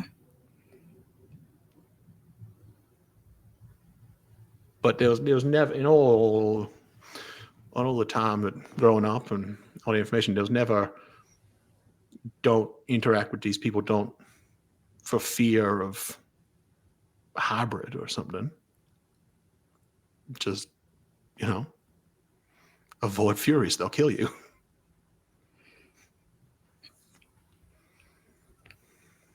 Just in general? Oh, well, no. Furies, I don't know if you've ever met a fury. No. Well, not that I know. On the surface, they seemed like they'd be an easy mark for a succubi, but the moment they feel like they've been mistreated or betrayed, it go very badly, very quickly. Oh. And up to including they can set you on fire with their mind. Oh. So, and that in some cases is seen as best case scenario. Oh, they only set you on fire with their mind? Congratulations. Right.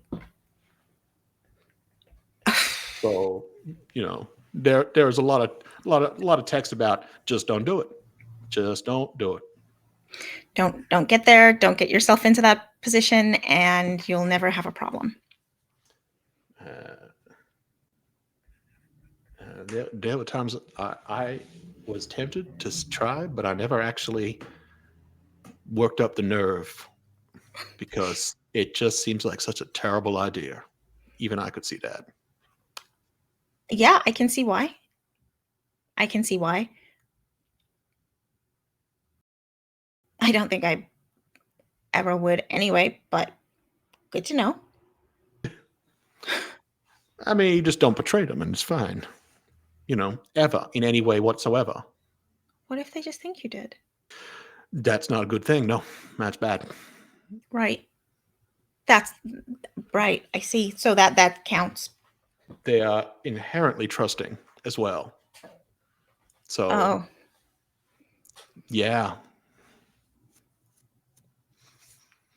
Fire. God. If you're lucky. Sometimes it's just not so much setting you on fire as it's just setting your mind on fire. And that's more metaphoric, but also not really. Uh-huh.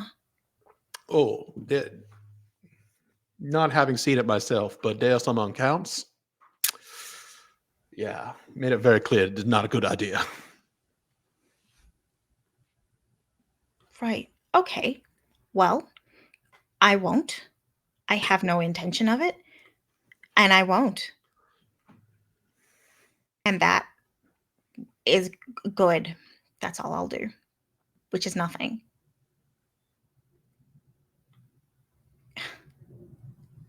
How are you going, Shah?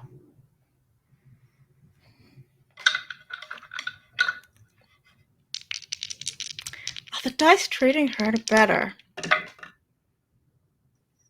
That's a 6. Yeah, it's a 6.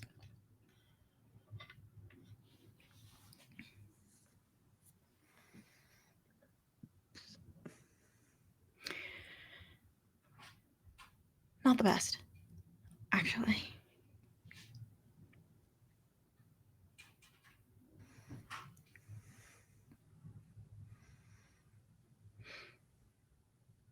A lot's happened since we last saw you.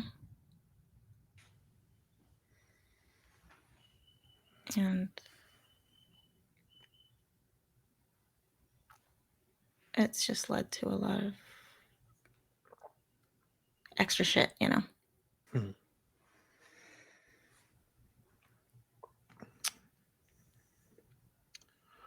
Well, I kind of suspected this whole situation was going to get worse before it got better. I feel like it can get much worse, actually. So that's a lot less comforting than I want it to be, you know?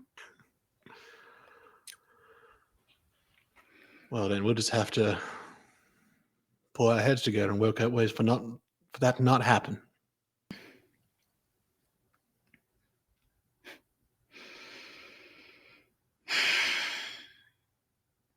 My mom's back. My real mom. My dad's gone to Africa, despite knowing it's my real mom.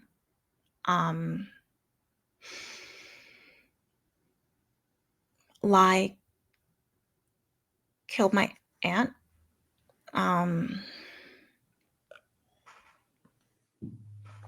But my mom's an identical twin, so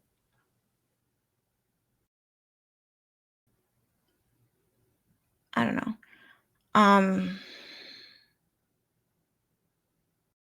My mom has taken my aunt's place to try to learn more, and we're supposed to go along with that. And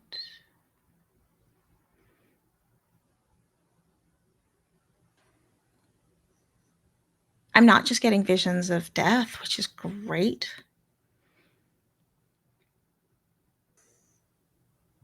But sometimes it's hard to know if what I'm seeing is a vision or reality.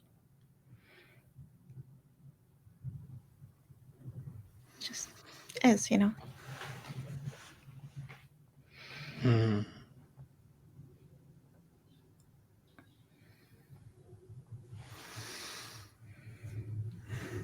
Nah.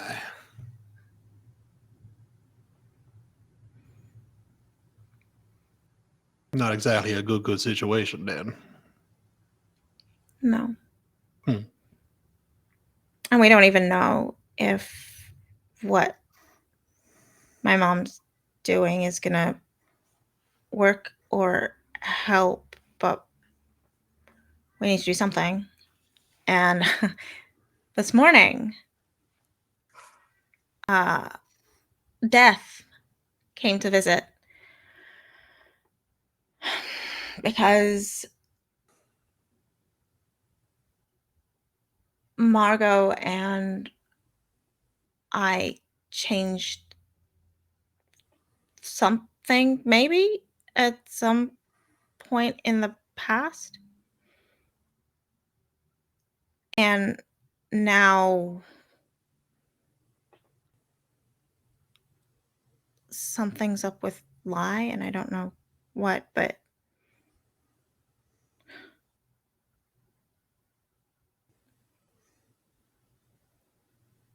something's going on. And it's just all a mess, and I can't help but think somehow, somewhere in there, some of it's my fault, and I don't know how to stop it, but you know. And of course, my mom thinks that it would be solved if I didn't spend as much time with Margot. So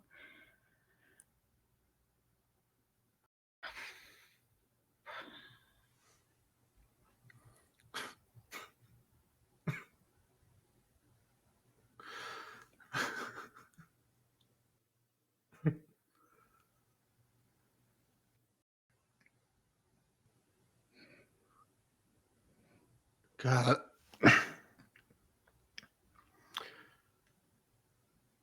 God, I want to meet the person that thinks they're going to keep you two separate.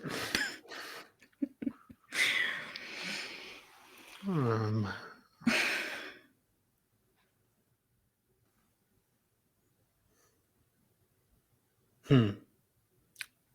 I thought I was busy. Yeah. When you say that you changed something in the past, but you don't remember, you mean it's something you did previously, or you somehow went back and changed something?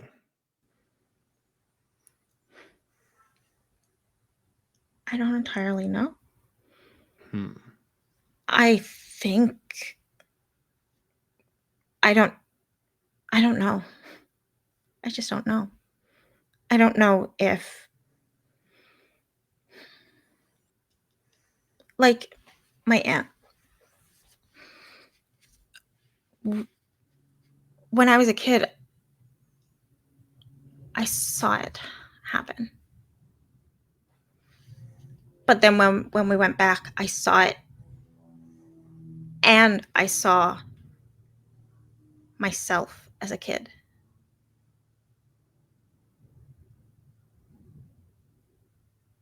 So I saw it, and then I saw it again from a different perspective, I guess. And then when we were at camp, I didn't know why or how Lai could be there.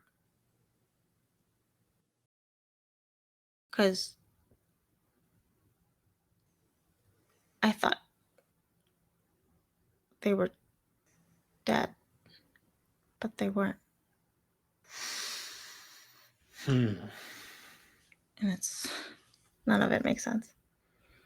And they're saying that, well, you and Margot did something to make it so that Lai was not dead? I think so. But I don't remember that. I just know that Lai was supposed to be dead.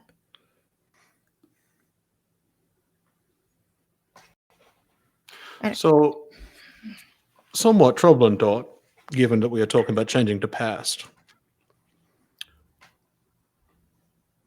Is it that you don't remember, or is it that you haven't done it yet?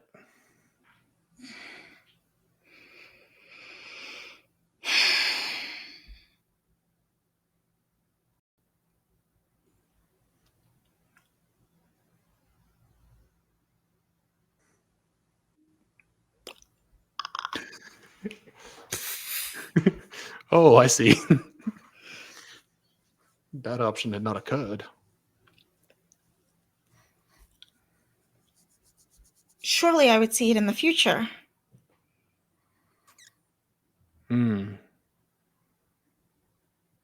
But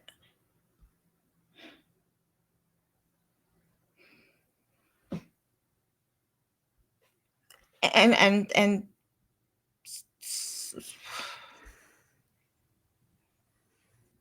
surely. So there are two people that were dead and now aren't dead. But that's not the problem?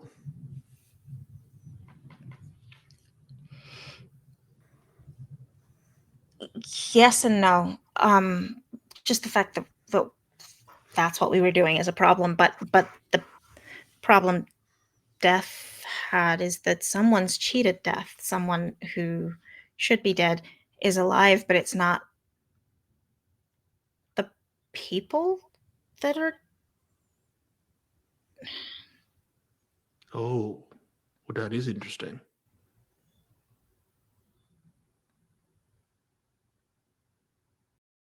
I can see why that would be problematic for someone in their role, I guess.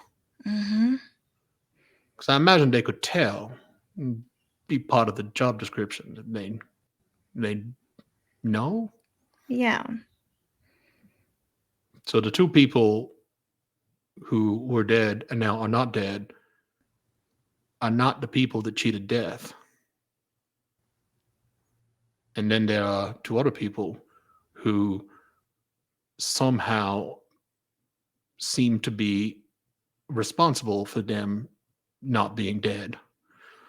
But it's not them either. They didn't cheat death.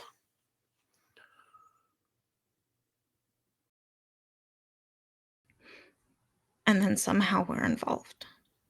Probably. Somehow you're at the heart of it.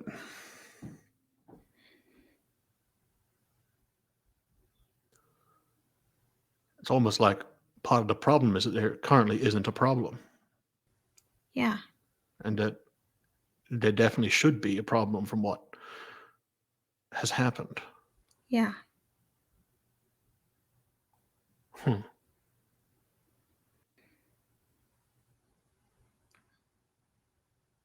It might not even be you. Or distress, and it might not even be you.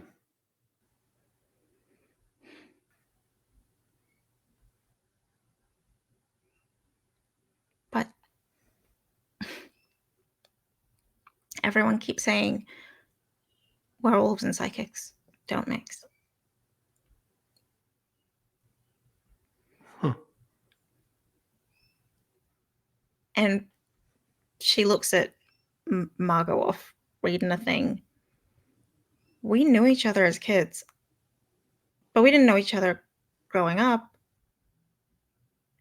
We just met at Daybreak.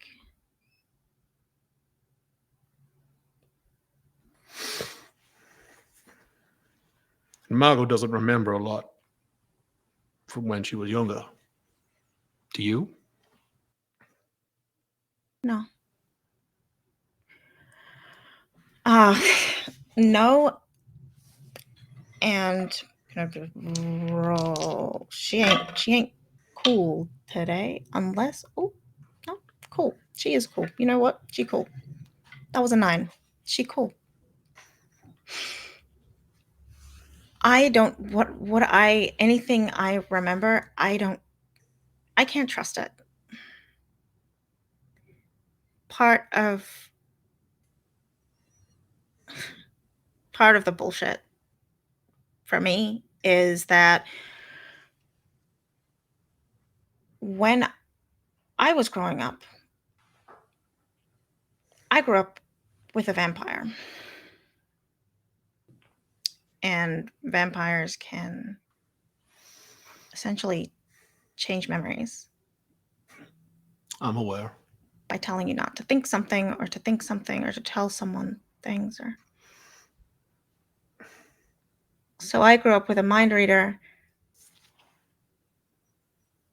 and someone who could change my memories. So any memories I do have, anything, there's just clashes. And I don't trust that. And frankly, nobody should trust that. Like, what kind of bullshit is a psychic that you can't trust? Like, I'll tell you the weather, but if I tell you it's going to rain and it's going to be sunny, which one is it? It can't be both. Well, depends what city you're in.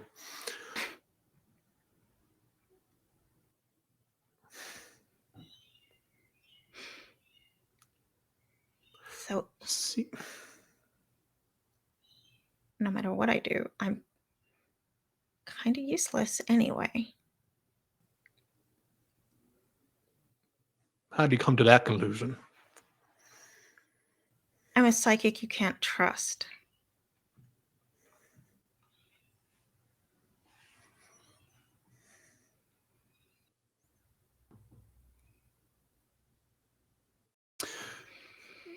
I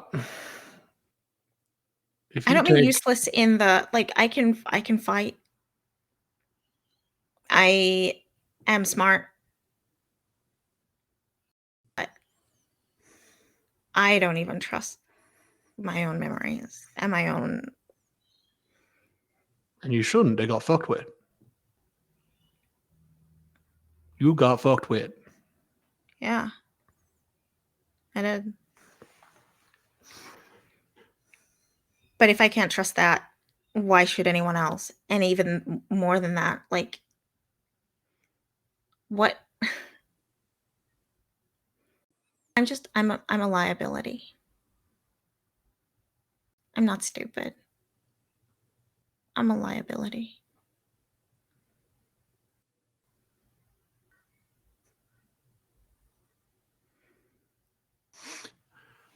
I mean, if you think you can't trust what happened in the past, what about going forward?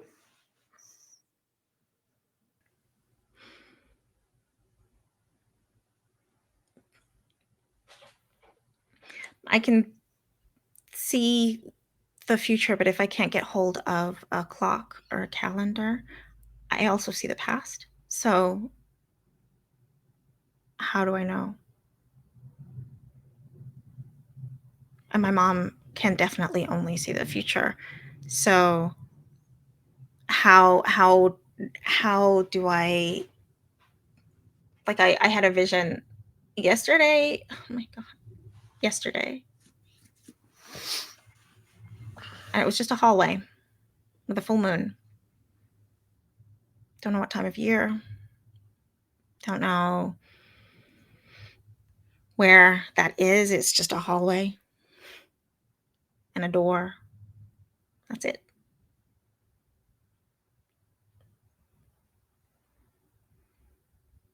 Is it the future? Is it the past? I don't know.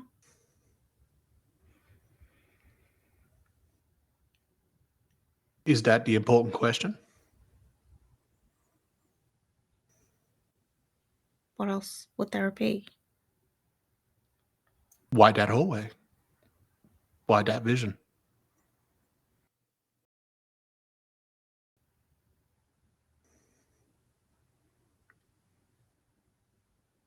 I don't know. Because maybe it don't matter when you're seeing so much as why are you being shown.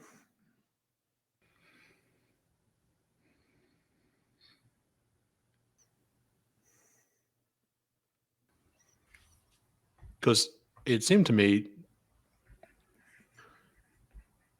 that you in all this trouble, all this problem, that it's someone else has put you in there, not something you're doing. You have these gaps in your memory. You have a person that was actively manipulating your mind. And now there's all these problems of things that you either did as a child or go back and do as a child, but that you have created the correct outcome. Because the people that were dead are now alive and they are supposed to be alive. So the outcome was correct. The way it happened is a problem. But you didn't do that. As far as you can remember, someone else may have done that to you. So they are the problem.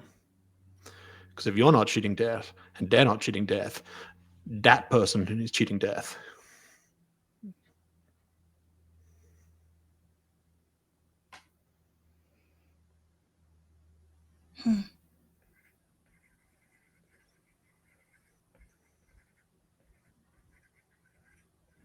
And maybe we find that person.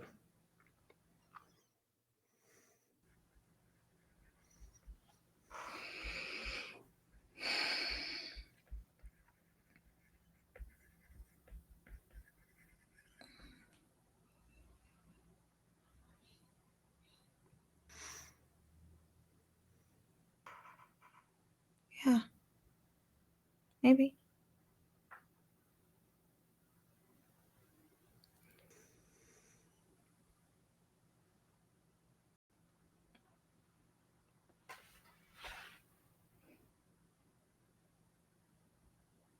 Maybe. How are we even supposed to find that person?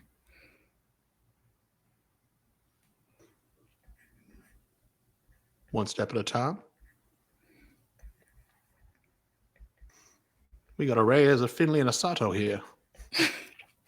Who the fuck gonna stop us? You're not wrong. And then if it turns out they are the problem, they have to literally answer to death? Like, that sounds awful. Not for me though. Just well, they shouldn't have fucked with you. More fool them. yeah.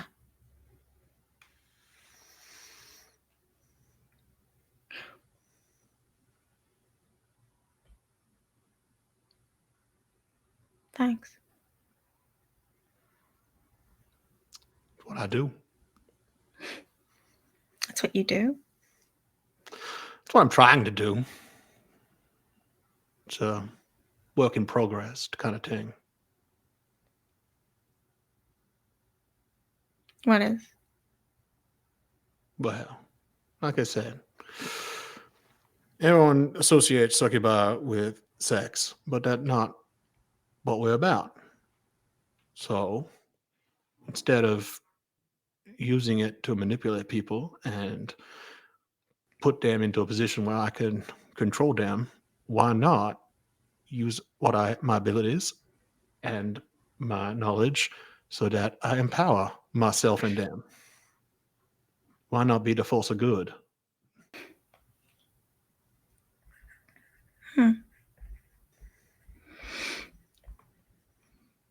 You're good. Is man the word? I don't know. Well, it was that'll become an unholy terror, and you know what? That just didn't sound fun for anyone. Maybe next week. Well, we'll see. I'm still concerned about my sister, so you know, we might. How is she? She tells me she's okay, but she also doesn't tell me much, and that is not. That's new. Ever since you started working for them people, the sense I've gotten is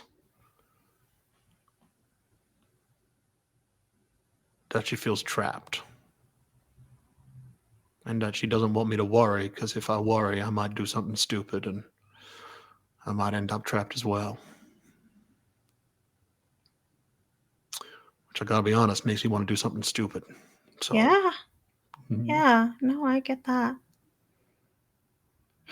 For the smart one in the family, it's not a good play, but that's also concerning because it might be that is her only play.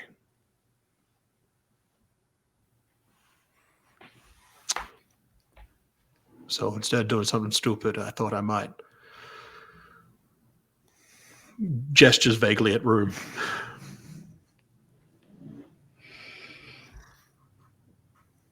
Potes puer sato. Sed numquam fatuis cum sato. You know, to be honest, I don't even know if that's a good translation. But it makes me smile every time I see it. It's family motto is the wrong term. More of an unofficial mantra between my sister and I. And then I think my parents retroactively picked up.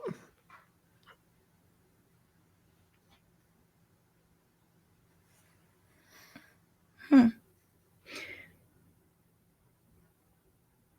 like it.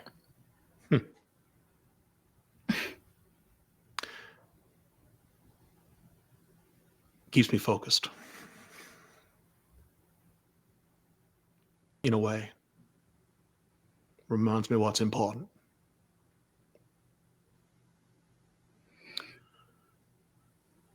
Because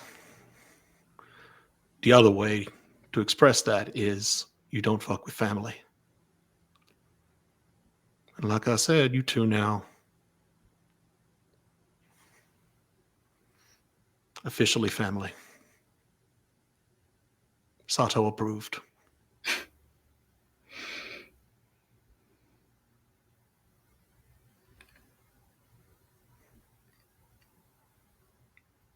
Your sister works with. Yeah. Does she know we're here?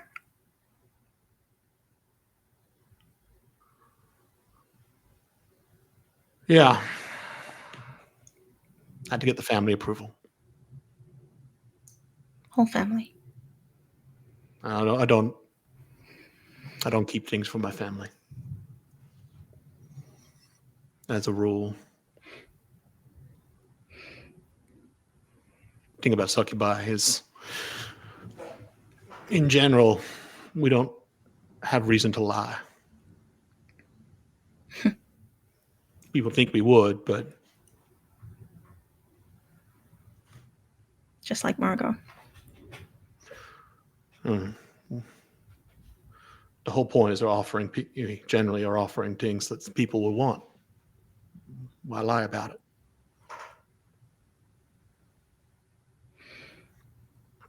Maybe that's why there aren't many psychics.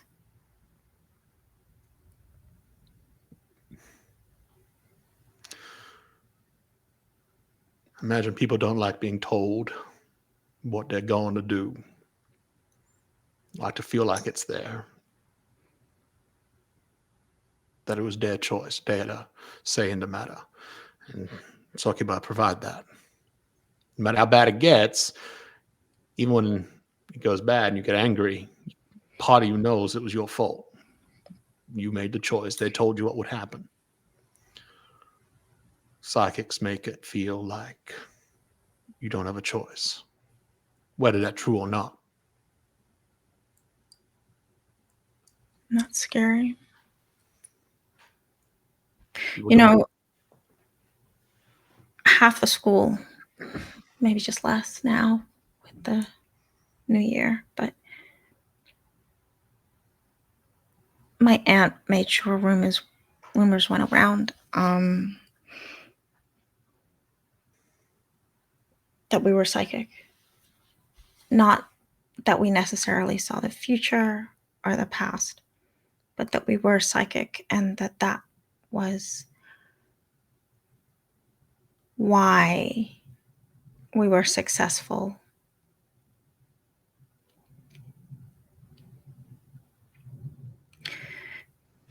The idea was to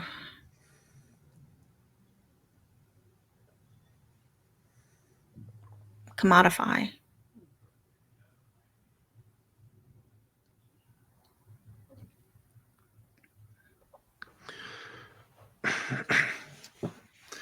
You have to advertise if you have a product you want to sell. And if there aren't many psychics, then I am a very expensive product.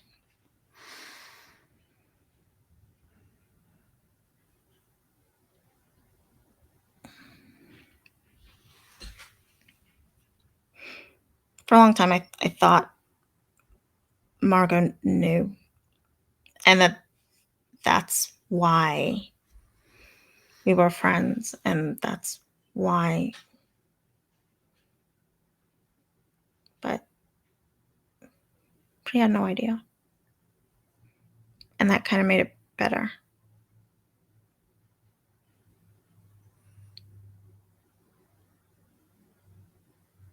I know the game you play. I understand the game you play. Played.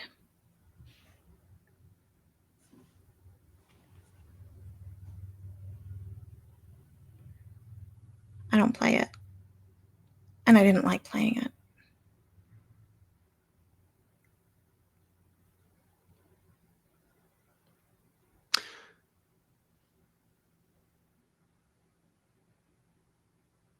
That was what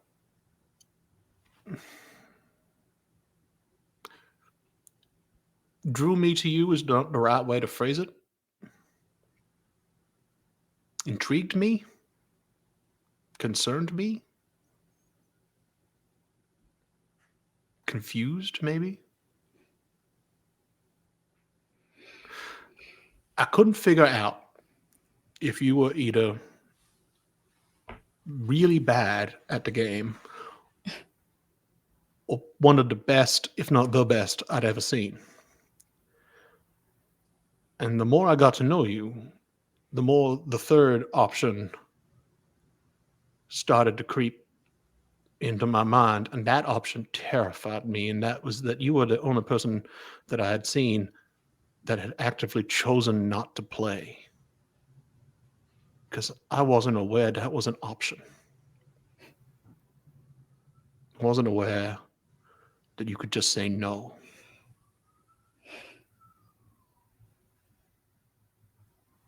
And then it turned out you could. And if you could do it, I thought, well, maybe I could do it too. Because scary as it is, and it is terrifying to this day, everything that I've experienced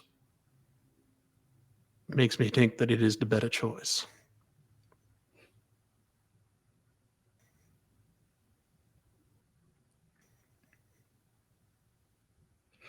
I think so too. But it is also much harder. Oh yeah. Much, much harder. And the thing is,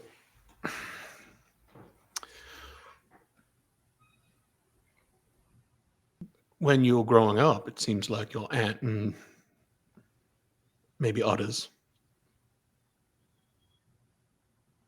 were not just making you play,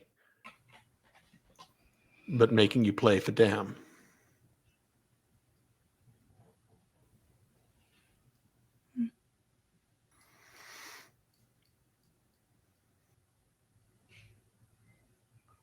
And I think there's going to come a time where they're going to realize that that was a very bad idea.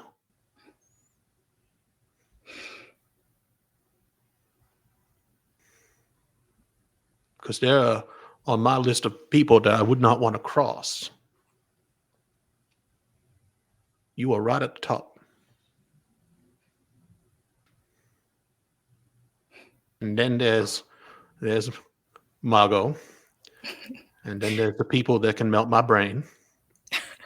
And there's a significant gap between all of those.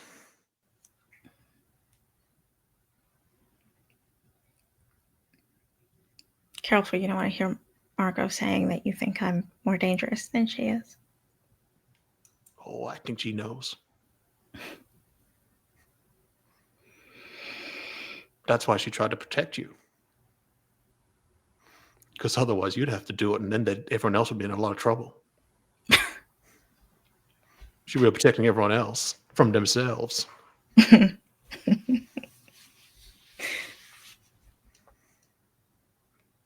But it sounds like that situation's gone on long enough. And we're going to need to do something about that, particularly now that people are starting to notice.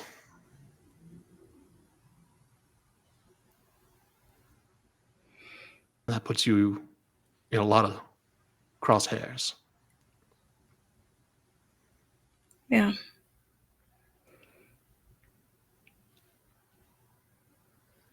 And I don't want her in crosshairs.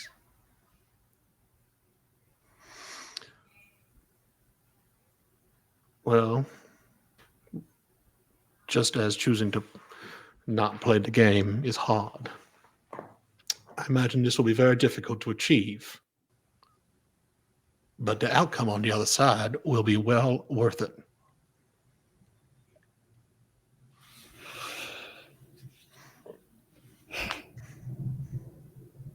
Guess so.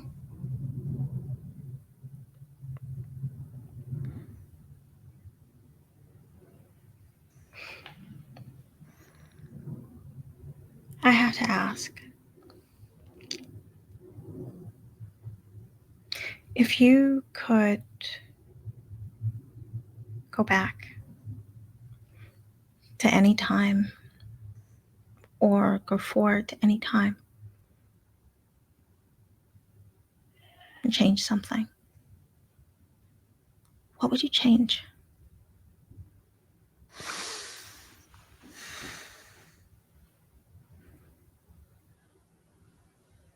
Nothing. Nothing. There are things I would like to change. Certainly.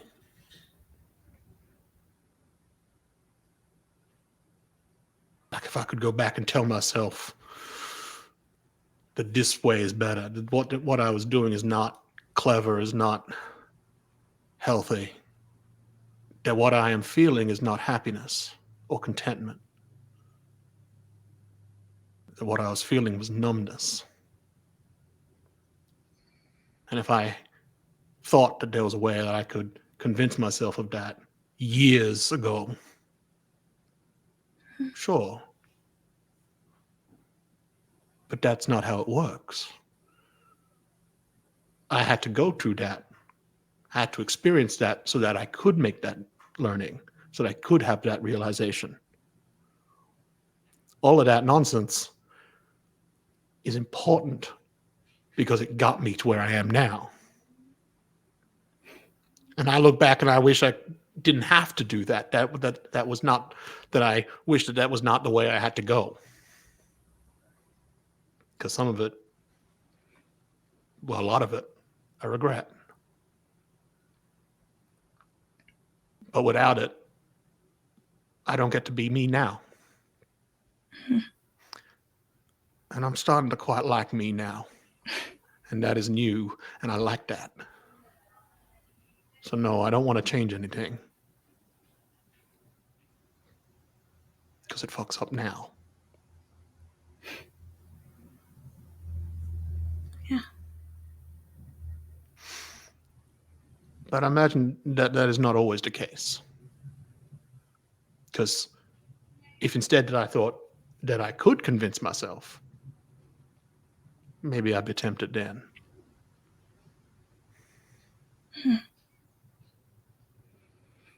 Or if I thought that the only reason I'd been that way was because someone else had done something to me, artificially made me that way. And that if I stopped that person, not just convince myself that I just stopped them, and then I don't have to go through that process, I get to sort of skip ahead. I guess that would be different as well, but I don't think that's my situation. But it might just be yours.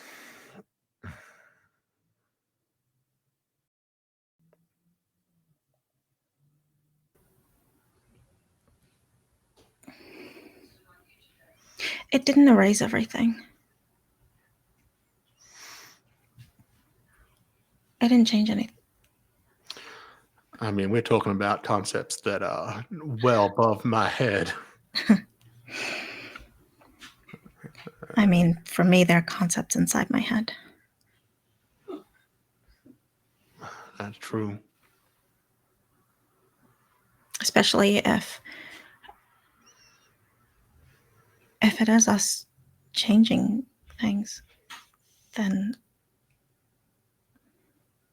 it's a concept definitely inside my head. And I mean, one of the problems, it seems, is that you changing things isn't the problem.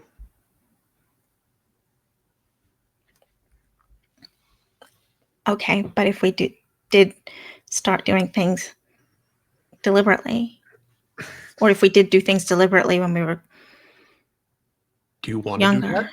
or I don't know. I don't even know if it's possible or how we would if we did. There has to be a reason why Reyes and Finley don't mix. And I just think,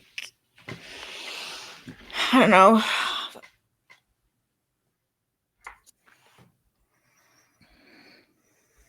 If it's possible that we are or were or did fix things,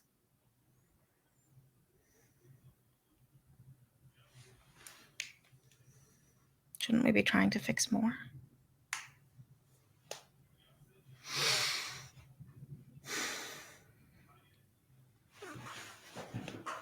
That sounds like a very slippery slope.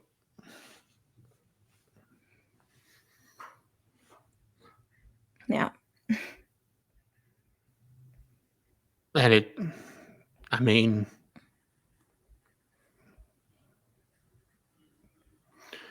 you go back and you try and police all the bad things that happen in even just your own lives, let alone the world. Mm-hmm.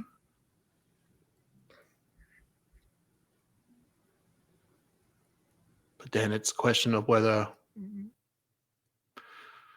changing things makes things better, or if they, like I said, the bad makes us who we are just as much as the good does. So changing the bad might change the good as well. But at the same time, if something is broken on a fundamental level, as in death gets involved personally, then maybe things need to be changed.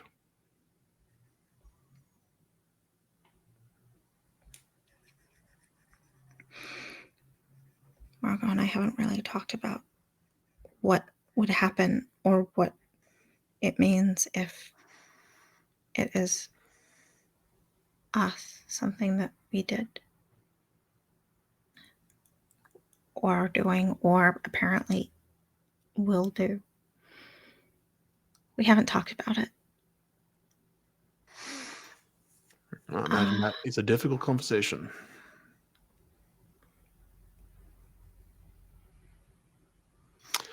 Yeah. I have a suggestion of how you might handle the situation, though. Well, you see that woman over there. Mm-hmm. You take her by the hand. Mm-hmm. There you go. That's it. One step at a time, side by side, and anyone who tells you otherwise can go fuck themselves. I don't care if they're your mom, your aunt, or death itself. Anyone telling you that you're the problem, or that you being with Margot is the problem, tell them to fuck off. Tell them to come talk to me. I'll tell them to fuck off. She gives Raphael a hug. Thank you. Anytime. And I feel like that's what we should call it. It has been lovely. It always is. It's sort of like long. With each passing season, the appearances of Rafe just become less and more Yeah. Yes. And especially when in this particular group of people, we've already just quietly, we've all had the conversation of, yeah, if there's a mystery, we're just not going to solve it though. Like we won't. We don't need to know. We won't. The first game that we played together as a group, we did not solve one mystery, and we were playing a mystery game. It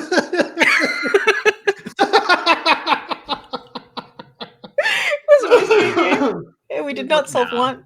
Not one single mystery did we solve. But we had fun, and that's the that's the important thing. So yeah, it's nice to have a character who's like, oh, that's weird. If you lay everything out for me, let's take a look at it. Because it's sorted things through Alison's mind, which is good. I mean, I'm sure, as you said, like they hadn't talked about it. They hadn't actually just sat down and worked it through. Like, well, if this, then what? Yeah. And Alison and Margot have not. Lai and Margot tried to and then went, and this feels hard and messy. This feels hard. This feels messy. No. And I think there are going to be conversations coming up.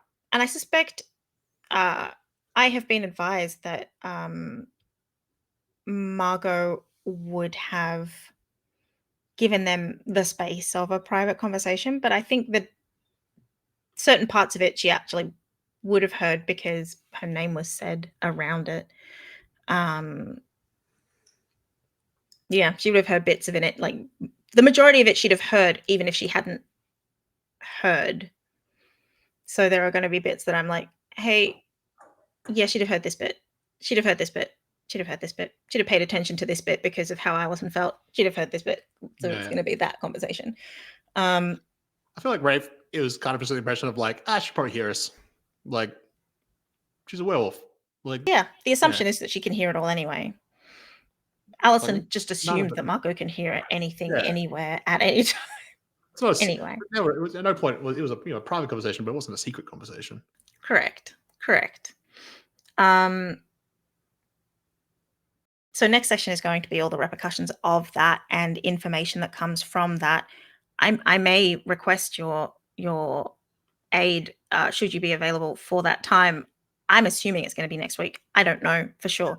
So I'll check in with you when I am made aware. I'll definitely do my damnedest to be available because I always have a good time. I'm